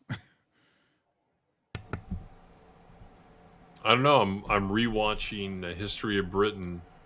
I think I'm like 8 episodes in of 20 some odd episodes, and it's on Henry VIII. But a couple of generations before him, a couple of those kings, they got tired of their bullshit and they just said, "Fuck it, we're killing this guy." Like a bunch of people got together. Yeah. Is that the one where they did the visual always recreation? It changes families, and it can change because, like, the lords could decide to combine their armies against the king and overthrow him if he's too tyrannical. The Henry VIII show, was that the one that had the visual recreation of what he would look like today? I can't remember. So here's the thing. I watched that episode last weekend, and I probably dozed off like 75% of the way through it. So I'm probably going to rewind it to about 20 minutes in. But they had a lot of images, and I think a lot of them were just from paintings over the years. Because he had several portraits made of himself, right? And they used a lot of those. So those recreations, though, they always look... I know there's science behind it and everything, but like, I look at a lot of them and I'm like, okay, so basically they end up all looking to me like aged up versions of like, what's his name in the movie The Mask, and not the Jim Carrey one. The one with Cher, where the guy's got like the deformed face. Yeah, the sequel to Elephant Man. That's good, Greg. And like, you just slap a powdered wig on that guy and like age him up a little bit, and it's like, yeah, there's Henry VIII. Yeah, and according to Netflix, right? No, but he's the one that did away with Catholicism. So what do we got here? Well, was this the show? Was this the one where they had the recreation of Henry? Like, does he look familiar? That's funny. I don't know if that's real or not, but that's pretty spooky. Yeah, it is. It looks to me like a portrait of a leader, like a leader portrait you'd see in the Civ game. A king, Yeah. a portrait of a king. Yeah, a comic king. Like it's almost got like a cartoony quality. I don't know. I don't think that's the one because this shit's from like, fuck. I think it was a series originally that came out, over the course of a few years, and I think it's like 2000 to 2002. So the thing is, here's what I don't like about it. Like, here's an example. When was your country founded? 40,000 years ago, Tim. It's one of the longest come on. running culture in civilization. When was it really founded? Founded or discovered? I'd say both. When was it discovered, then when was it founded? 1778, 77, and then 88 was the first fleet. Okay. But then Australia became Australia much, much later. It'll be interesting to see if they even bring that up. The colonies united and everything and became the country of Australia. It'll be interesting to see if they even bring that up because after, I don't know, the 4th or 5th episode, in my opinion, it becomes too much of a, what's the monarchy doing and what's the succession versus what's going on in society, what's going on with relations with other nations, in Europe and stuff like that. So it will be interesting. I don't remember. I've seen the series 3 times over the years. I've owned it on DVD for it's been about 20 years since I bought it. It was expensive. It was like $100 because it's 22 hours long.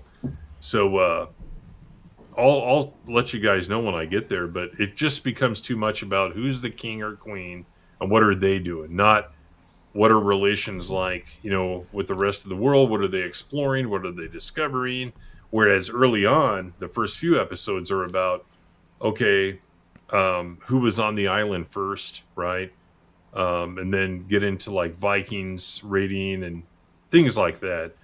And then it gets kind of who's the king and what are they doing? And they hate the church, in the Vatican. And I don't know. It gets too much into that. But I think later on it circles back. American Revolution, it really goes through that. And then in the World War II era, it obviously has to get into all that stuff. So it's good. I'd recommend it.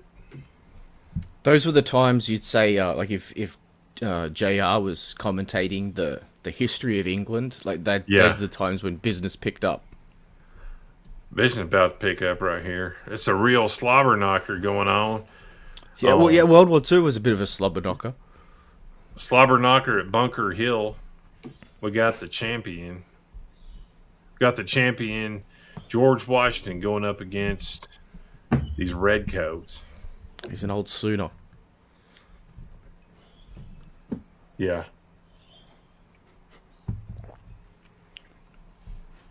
Let's see here. Jack says rule of law can only be backed by those who can enforce the rule. Ex-NATO, they can't do anything without us. Yeah, I don't know if we talked about NATO recently, on the show, but I've been thinking a lot about that. You see stuff going on with Greenland and whatever. I got into an argument with that idiot on X where he was trying to brag about, hey, my mother's cancer treatment and all this shit costs this and that. And I'm like, yeah, because we paid for it. Well, what do you mean? Well, let's see. We pay billions, tens of billions, hundreds of billions of dollars to protect your country in Norway, right? So that allows you to have your socialist lifestyle. It's not self-funded. We have so many American bonds. If we cashed out, America would go broke, which is laughable and a complete lie. That guy wound up blocking me. But I'm at the point where... Didn't I do the math on that? Yeah, you did. So I think, now that you mention it, I'm at the point where let's just pull out of NATO now. Oh, I've been there for... Leave them to their own devices. A long time. Well, I think that a continent that no longer recognizes Western values and civil liberties and commits cultural suicide is not an ally. They're a future enemy. Yes. Like they're not going to become more friendly to the United States. They're going to become more adversarial as they further radicalize and polarize. And that doesn't mean all of Europe. Unfortunately, like, and it's not coincidence how this is working. Like the former countries that were on the Eastern Bloc of the Soviet Union are still kind of very kind of pro-NATO, pro-Western, because it wasn't that long ago that they remembered what living under that kind of regime looked like and felt like. It wasn't great. So your Eastern European countries kind of remember that, and they have definitely they definitely lean more right in their politics and their concepts of things like borders. Western Europe is just absolute garbage and has been garbage for a very long time. And I like when you look at the United States, and obviously I'm biased. I'm a citizen of the United States. And an arrogant asshole in his own right, and then add that to the fact that I'm a U.S. citizen and I'm supercharged. But like, it's our Navy and our military that's been protecting global trade for 100 years now. Like, you don't get the modern society that nobody has the modern societies that they have without trade over the oceans.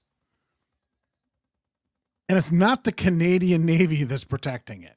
Yeah. It's not the Canadian Army that's protecting the Panama Canal and the Suez Canal. And unfortunately, there's a lot of people that are on the right that want to retreat back into like some super isolationist kind of mentality. It's like, you don't understand. Like, it is America first to protect some of these trade routes. We need that trade. Not necessarily with China, but we need to promote that trade with some of the other countries too, so they're trading with us versus China. Yeah. Like, you can't live in a world where you retreat back to your own borders and just ignore the rest of the world. The world will pass you by. But it is us who's been protecting that world. And I think like and it's been us and our money that's been protecting Western Europe. And so, for that, they sneer at us and want us to adopt suicidal economic policies and environmental policies, because it hurts us more than it'll hurt them, I guess. And I hate this foreign policy attitude that like, if Europe doesn't like us, then we're doing something wrong. Be like, no, like, if we're not challenging them and they like everything that we're doing, then we're just giving away everything. Like, this idea like that our allies have to be like fawning over every move we make. Well, they will when we put their interests above our own. It's not like if they love everything we're doing, then we're not quite doing it right. We're being taken advantage of. That's not foreign policy. That's just subservience to the EU. So I'm going to circle back to that topic, but close out Minneapolis. I got a question for you guys. I saw somebody put forth this theory, kind of knowing the way that Trump operates and thinks, that he's going to wait for Minneapolis to get as bad as it possibly can before he does anything, so that he can say, look, you guys had control for so many months, and here's where it's at. Now I'm going to come in and fix everything. Do you see him letting this play out, or do you see a quicker action on his part? I think we're almost there. I think we're almost there. Because I think, like, a lot of people, And I understand the sentiment. They're like all pissy because like, oh, we sent a stern letter. Pam Bondi sent a letter. Like that letter's the groundwork for the legal groundwork for enacting the Insurrection Act.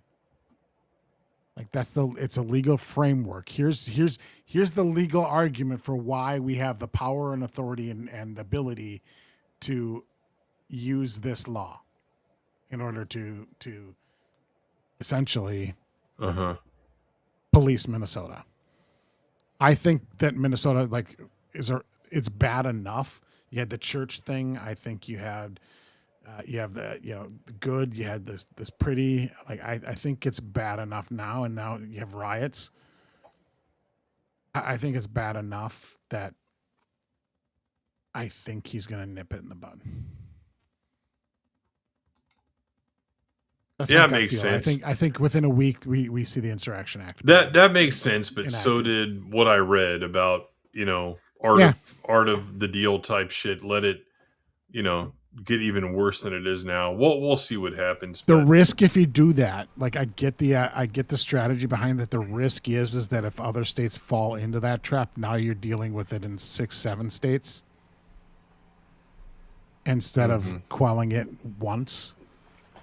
And I think once you do the one, and then like the other ones are just kind of like, because you're gonna like once you enable that act, and you can move forces in basically in there, you're gonna start.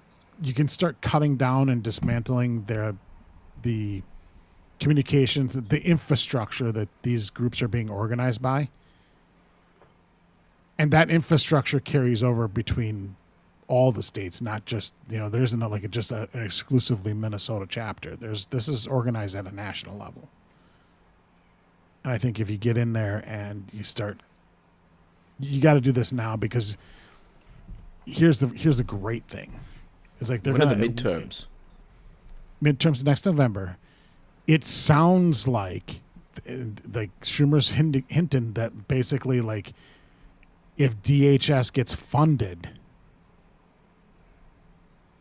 they're going to shut down the government. They're not going to pass an appropriation bill, even a continuing resolution to fund the government. If DHS gets funding, which is basically like, please do that. Like you're going to run into the midterms on defunding ICE and shutting down the government unless the police get defunded. I don't think that's the winning strategy. That I don't think it's going to turn out to be a winning strategy. I think right now, like because the media is complicit in blowing up the stories. Like you had this story about the ICE arrested a 5-year-old. Like no, they picked up the 5-year-old after his father abandoned him. That's like they didn't go arrest a 5-year-old. Yeah, get out of here, 5-year-old. Yeah, they didn't do conduct an ICE raid to apprehend a 5-year-old little boy. Like the father, being the father of the year that he is be like saw ICE and abandoned his child. And now I reckon that kid's the ringleader. Well, and now that family is missing 2 sources of income. It's like, wow, what are they going to do? Yeah. Because the welfare that the kid qualified for because he's a citizen. No, what are you talking about? He was like awesome on a sewing machine in that factory. I mean, come on. I don't know. Is there much of a textile industry in Minnesota? It's probably more like meat packing or something like that, or cereals. Oh, they have. No, that's Tatooine. That's Tatooine. The meat packing happens on Tatooine. Actually, yeah, Greg. I'm aware of a couple of textile manufacturers, not necessarily in the Minneapolis area, but in other parts of Minnesota. Well, yeah, okay. So let's go back to the Minnesota, China, the international scale stuff. Minnesota, China. Yeah, Duluth, Xinjiang province. Here's the question I have for you. Go back to Greenland here. How do you see that playing out? Because Greenland itself, all 17,000 of them, they don't want to stay with Denmark, but they also don't want to be annexed by the U.S. How do you see that playing out? Well, I think that like, I think they'll try and have a vote for independence from Denmark, and they'll try and skirt around it, saying like, look, we're independent from Denmark, but we're gonna let stand our treaties with the United States regarding bases and all that other stuff. So please, United States, like, we don't necessarily want to join you quite yet, but protect us, please. Mm-hmm. And I don't know, like I'm not that invested in Greenland, other than like the Europeans' opposition to it. It'd be like, why do you guys care so much that you want to keep it? Like, you've done nothing with it. You do nothing with it. Like you literally don't do anything with it. It's a big chunk of ice. You don't build anything there. Like you're not using it. Like, why are you so hell bent on retaining possession of it? I don't get it. Well, other than it's just opposition to Trump, but they opposed it under, I think it was Truman tried to, it's not, Trump isn't the first president to try and acquire it. Right. I'm trying to pull something up here. Hang on a minute. See if I can get this. What the fuck is that?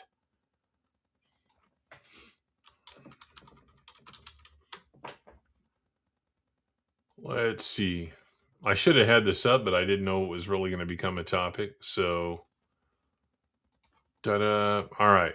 Let me show you something here where I'm a little bit confused and maybe I'm missing something. Mm.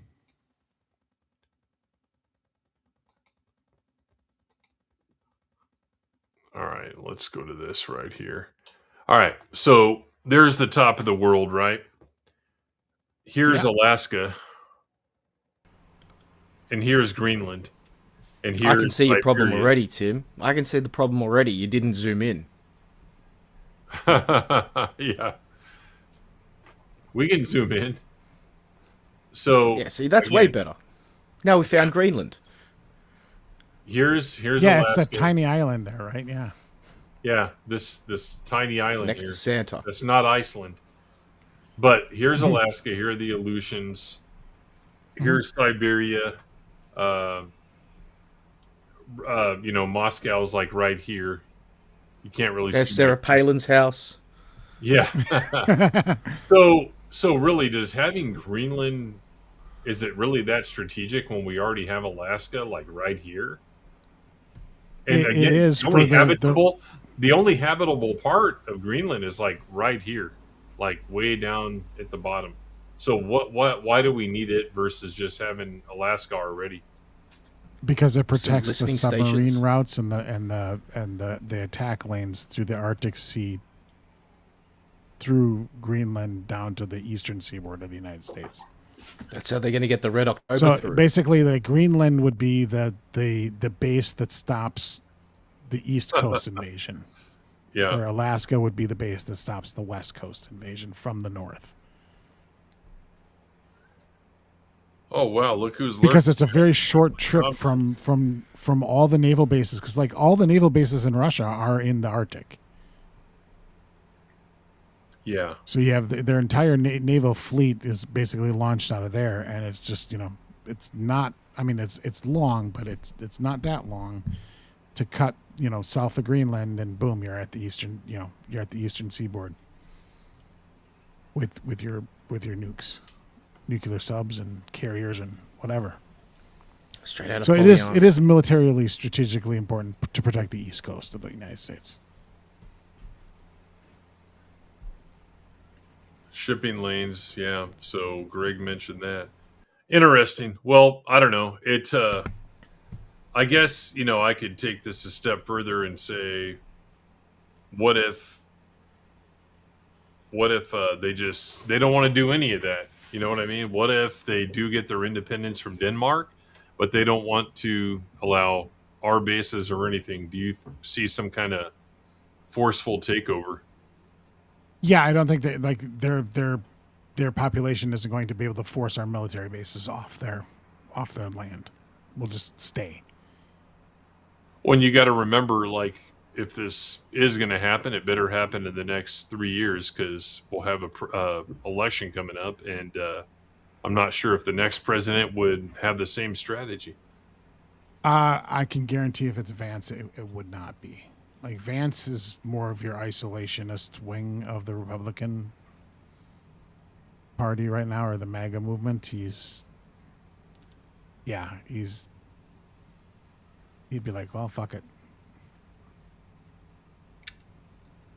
Neurodivergent one is here. Make sure you hit the follow and smash. Yes, please. Thank you, and thank you for being here. Well, that's something I'm going to start. Like a Rubio or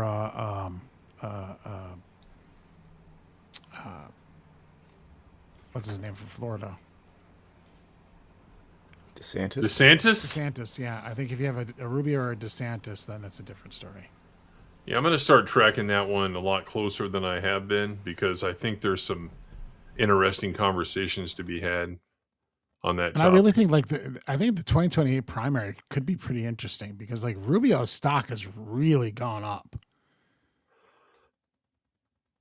Like he was considered like a hot thing for a while in the Republican Party a long time ago, and then he had that like one disastrous like post debate performance where he was drinking too much water or whatever.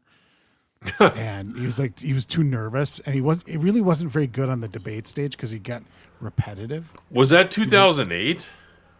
I think so. Man, I can't like believe his debate style been in the mix that long. Yeah, Chris Christie, that fat fuck, just humiliated him because he basically called out like Rubio. Just all he does is regurgitate the same lines over and over again like a robot on the debate stage. He's like over rehearsed. Yeah. But I think politically, like he's evolved, and like I got to be honest, like in my lifetime, I don't think it's even close. By far, the best Secretary of State we've had. At least he didn't go.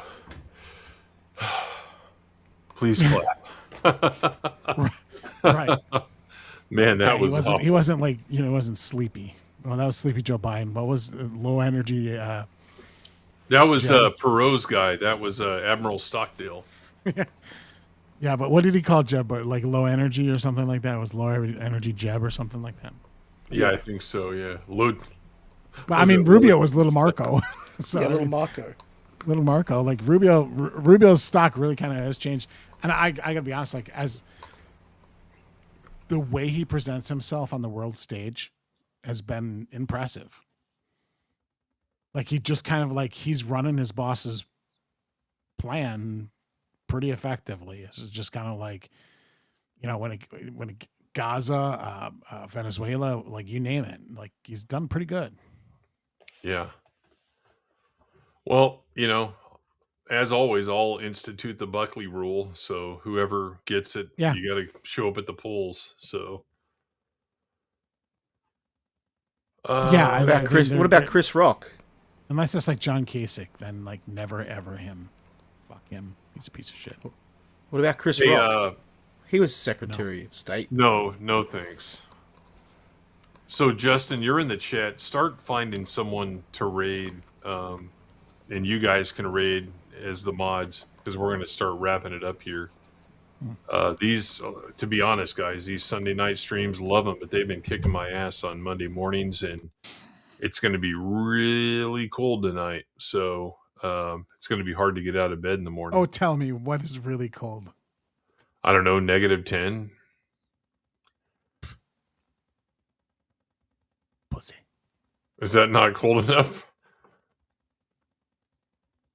We've been a little colder here.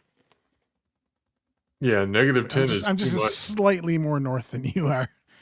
I'm telling you, I'm going to move to Arizona at some point and stay there the rest of my life. South Arizona, because north gets snow. I was driving through Flagstaff one time and it was snowing. So too many California shitheads in that state now. Tim wants to see the Mexicans from his backyard. I mean, do you want to live in the state dumb enough to elect that dumb or try and elect that dumb cunt Carrie Lake twice? Like they're one of the only dumb fucking states in the country that just keeps fucking putting up the same failed candidates every fucking primary. Oh, this guy didn't win. Let's try him again this time. Like years and years in a row, they run the same failed Senate candidates. Dude, I got the what a authentic shit ones. party. I got the authentic ones in my own kitchen, Jack. I make the bomb tacos and burritos. That's good stuff, man. Yeah. 2 feet of snow. I mean, we're getting close. Like it's still snowing, probably up to about 16 inches at this point. So Yeah, we've been too cold for snow, actually. So gotcha. Yeah, you saw the picture I shared, didn't you, on X? It's like the fucking planet Hoth here.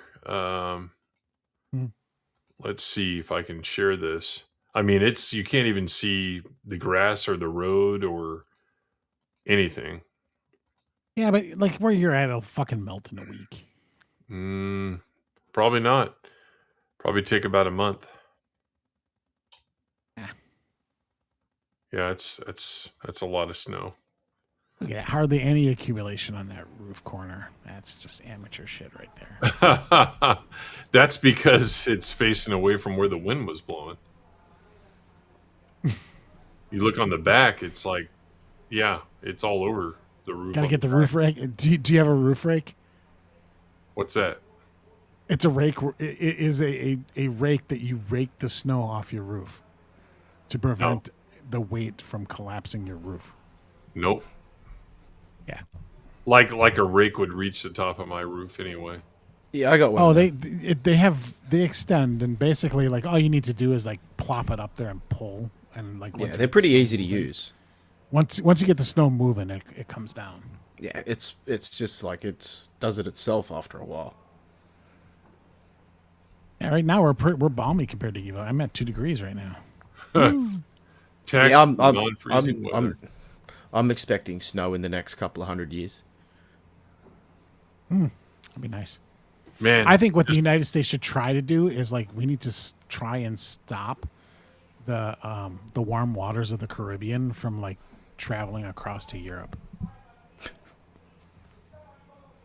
We need Just to put a wall. like fuck Europe that way and just be like try and cool that water down so like their entire climate gets frozen over and they become glaciarized. And just think about it, like 2 more Because months. if you look at like where they are latitude wise, they're way north. That's where I'm crawling in tonight. Get that ice wall going.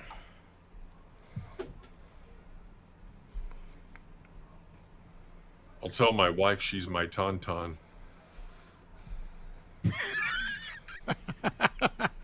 I gotta stick it in. Don't tell her. Don't say the next line. Yeah. Your tauntaun will freeze before you I reach thought the they first. smelled bad on the outside. Yeah. Yeah, find someone to raid, guys. We're gonna wrap it up here. So we don't know what we're doing next Sunday night, but there's a lot of different things we can do. I mean, that's a great thing. It's like I love Rumble and the channels. Like you can have as many channels as you want, and we have the custom name on all of them now. By the way, they're all secured because of the great follows that you guys have gotten us. So thank you very much. Star Trek. I don't know, man. This Star I think it's going to Trek. have to really depend on like what goes on politically this week because my leanings would be to kind of go back into like Here's generic the pop thing. culture stuff and Outsiders again. Yeah, but if something majorly happens Yeah. politically, it's like we go live at 8:30, do that for an hour and a half, and then if all this Star Trek stuff, so many people are going to be talking about it, but they won't know what they're talking about. So that's why I feel like we need to talk about it because we Star do Trek. know. Oh what my we're god, dude.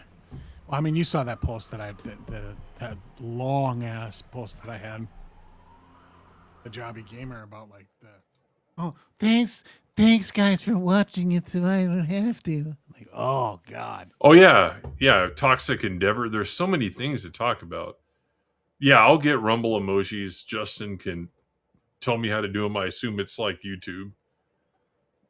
Well, thanks for lurking, Holy Chipful, big time supporter here on Rumble. Like lots of Rumble supporters. It's good. We need to get everyone over here. Honestly, guys, I think I've made more money on Rumble than I have in the YouTube over the last year. So I'm happy with it. We just need to get on the front page sometime, and it seems to be random when that happens. You just got to keep on trying. That Rumble money. Yeah, but here's the thing. Also, like, I really like talking about old school wrestling too, and then some of the news going on, like the Saudi Arabia arena built in 2 days, and all these people are like, "Wow, that's amazing engineering." And it's like, no, that's amazing slave labor, right? So, yeah, I mean, come on, it's and then a bunch of people when you put no price controls as far as like your construction timeline goes, like you can get shit done very, very fast because you just be like, well, we'll do it all in one day because we're just going to have them work all day. Yeah. And then a bunch of people falling for this like joke rumor about Vince McMahon returning. It was a spoof thing, and then other sites are reporting it as a rumor. It's like it's not even a rumor, it was a joke. It was a total joke. It what Fightful. It was from Frightful. I mean, it was a total joke, and then people are running with it. I'm like, you think Star Wars fans are dumb?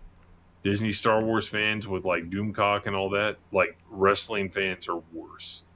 Vince should come back with the American mask on as the Patriot, as the American Patriot. That's who Vince should come back as, like Hogan's return. Yeah. $1 from the Neurodivergent one. Thank you very much for the donation. Appreciate it. Let's see. We got to hit something really quick for that. I did this already, but I'll do it again since Greg's here. Are you prepared for the kind of death you've earned, little man? Yeah. Yeah, and I saw your Did Lego. you think of that line when I showed you the picture of my Legos? Yeah, I did. Yep. Why didn't you get the real ship that they use when they go back in time in the movie? The Klingon. Why didn't you get that one?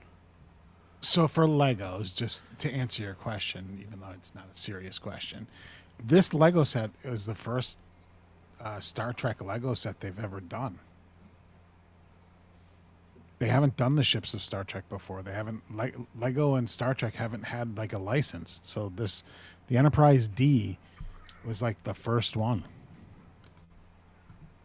Huh. Man, it took me it took me a month to put it together. Obviously, I didn't work on it straight for a month, but like, fucking hell, man, that's a lot of pieces.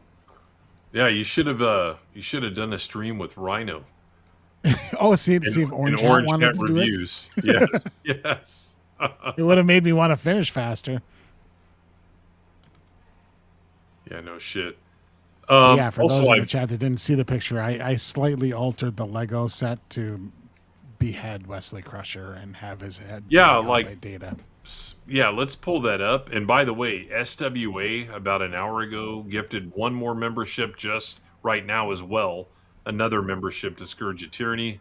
Again, it doesn't show. I have it highlighted there, but thank you very much for that. Let's see if we can find Greg's picture really quick. I think it was in the spacing chat. And then we all need to write letters to the Lego company demanding that they do the proper Star Trek ship, the Klingon bird of prey that they use. That would be the bounty from. Yeah, that would be the ultimate. The Voyage Home. Yeah, because that's then that's the only do we get Star like Trek a sun movie. to fly it around too? Then. Mm-hmm. Yeah, but it was that's a light up. That's Legos? That's a light brick. They're you got to put the little battery power in them. It was a Brel class bird of prey because the other class, I can't think of the name of it's bigger. It's scaled up. So there it is. You got Data or Lore, really, right? With West. Oh, and he's got the gay uniform too. Oh yeah, he's got the gay, and he comes with like the giant like sized version of his little tractor beam that he used in the Naked Now episode. But does it have Tasha if it's that episode, right? No, there was not. They have a Guinan fixture, but they did not have a Tasha Yar. Well, they since you can see they like now you can see reference Guinan never right hair, there to the slick left. down and all that stuff, and Well, you just want maybe a Lego set of like Tasha's sister, yeah, that'd be good. complete with a camel toe. Yeah, Well, they're doing that There's yoga so many scene. great That's memes on that. get like a Lego playset with of the yoga. Yeah. Oh yeah, the one where they're like this together. Yeah, they're doing like the aerobic stuff. Yeah, that's No, the one where they're facing each other. You know the meme I'm talking about. That's fantastic. No, but thanks for the 2 gifted memberships, SWA. I'm going to pull an old school clip out here. This is like a 5-year-old clip here, I think. Hey guys, I just wanted to share my skin routine.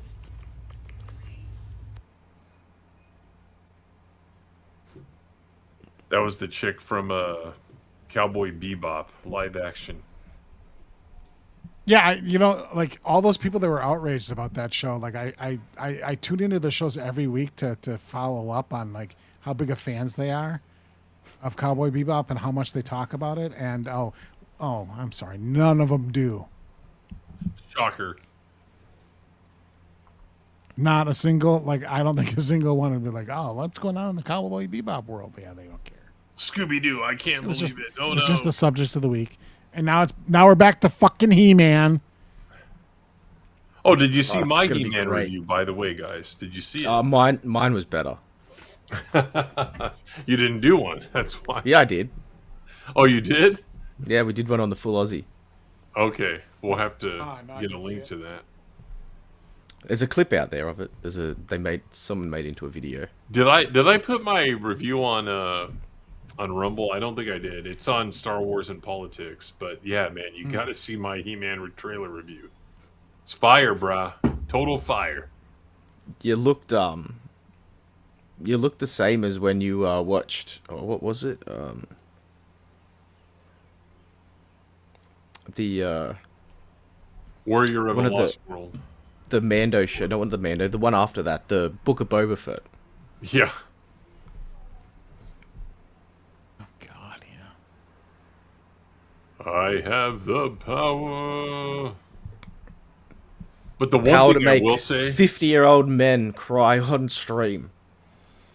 yeah, the one thing I will say is when I saw the pronouns like on the name tag or whatever, the desk name, Yeah.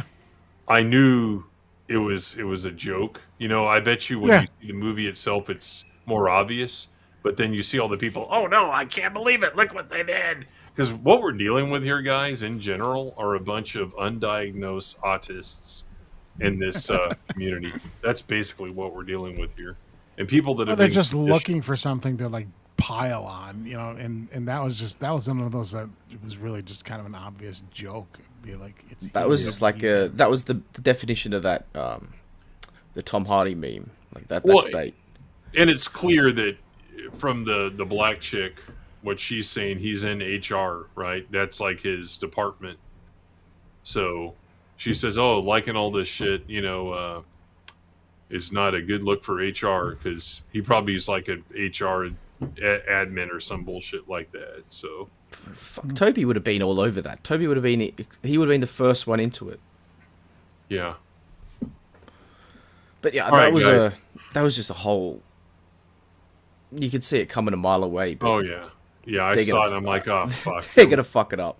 They're gonna fuck the landing up of it. And it should have been he/man. Like if you can't even like if you're gonna go for it, go all the way. Like if you're gonna commit to the bit, commit 100%. Yeah, that's the part that I didn't get the most. Was just like, wow, that would have been better if it was He-Man/Man, but okay. Yeah. All right, we're going to get out of here. We'll definitely see you next Sunday during the week. Don't know yet. Going to be another busy week. So thanks for being here, guys. Happy Australia Day. Happy, yeah. Ah, yes, happy I Australia love Australia Day. Happy everything. And then thanks to the donators. Appreciate you guys. And have a great week. Stay warm. Use your survival techniques. Because quite honestly, you may have to this week. We'll see you guys, and we're going to leave you with the what really happened to Ethel and Julius Rosenberg as we're out of here. See ya. What address did you go to? It's the one right in the city there. I don't quite remember. Well, there's a lot in the city, and sometimes people get confused. I don't have a record card on you. How long ago did you buy it here? About 4 days, and my eyes is going crazy. Hey, Mr. Rosenberg, I don't believe you bought it at this office because I'm the only one here. I don't wear glasses, and if it was 4 days ago, I would have remembered you. And I don't have a record card on you. Did you go to the Empire State Building? I went to the Empire State Building, and I can't see so good. So you went to see Dr. Yeah, but he's an asshole. I couldn't see so good from the Empire State Building. Well, would you like to make an appointment to come in and see us? I went to the observatory. Because of these glasses, I can't see. Okay, would you like to come in and see us? Sure. Okay. We're at 30 East 60th Street. 35 78th Street. Okay. No. We're at 30. Okay. East 60th Street. All right. Should I bring all my glasses with me? You need an examination. And all my glasses? Mr. Rosenberg, do you need an examination? Okay. Do you need an examination? All right. Yeah, all right. You need an appointment. Right. And I'll bring all my shoes and my glasses with me.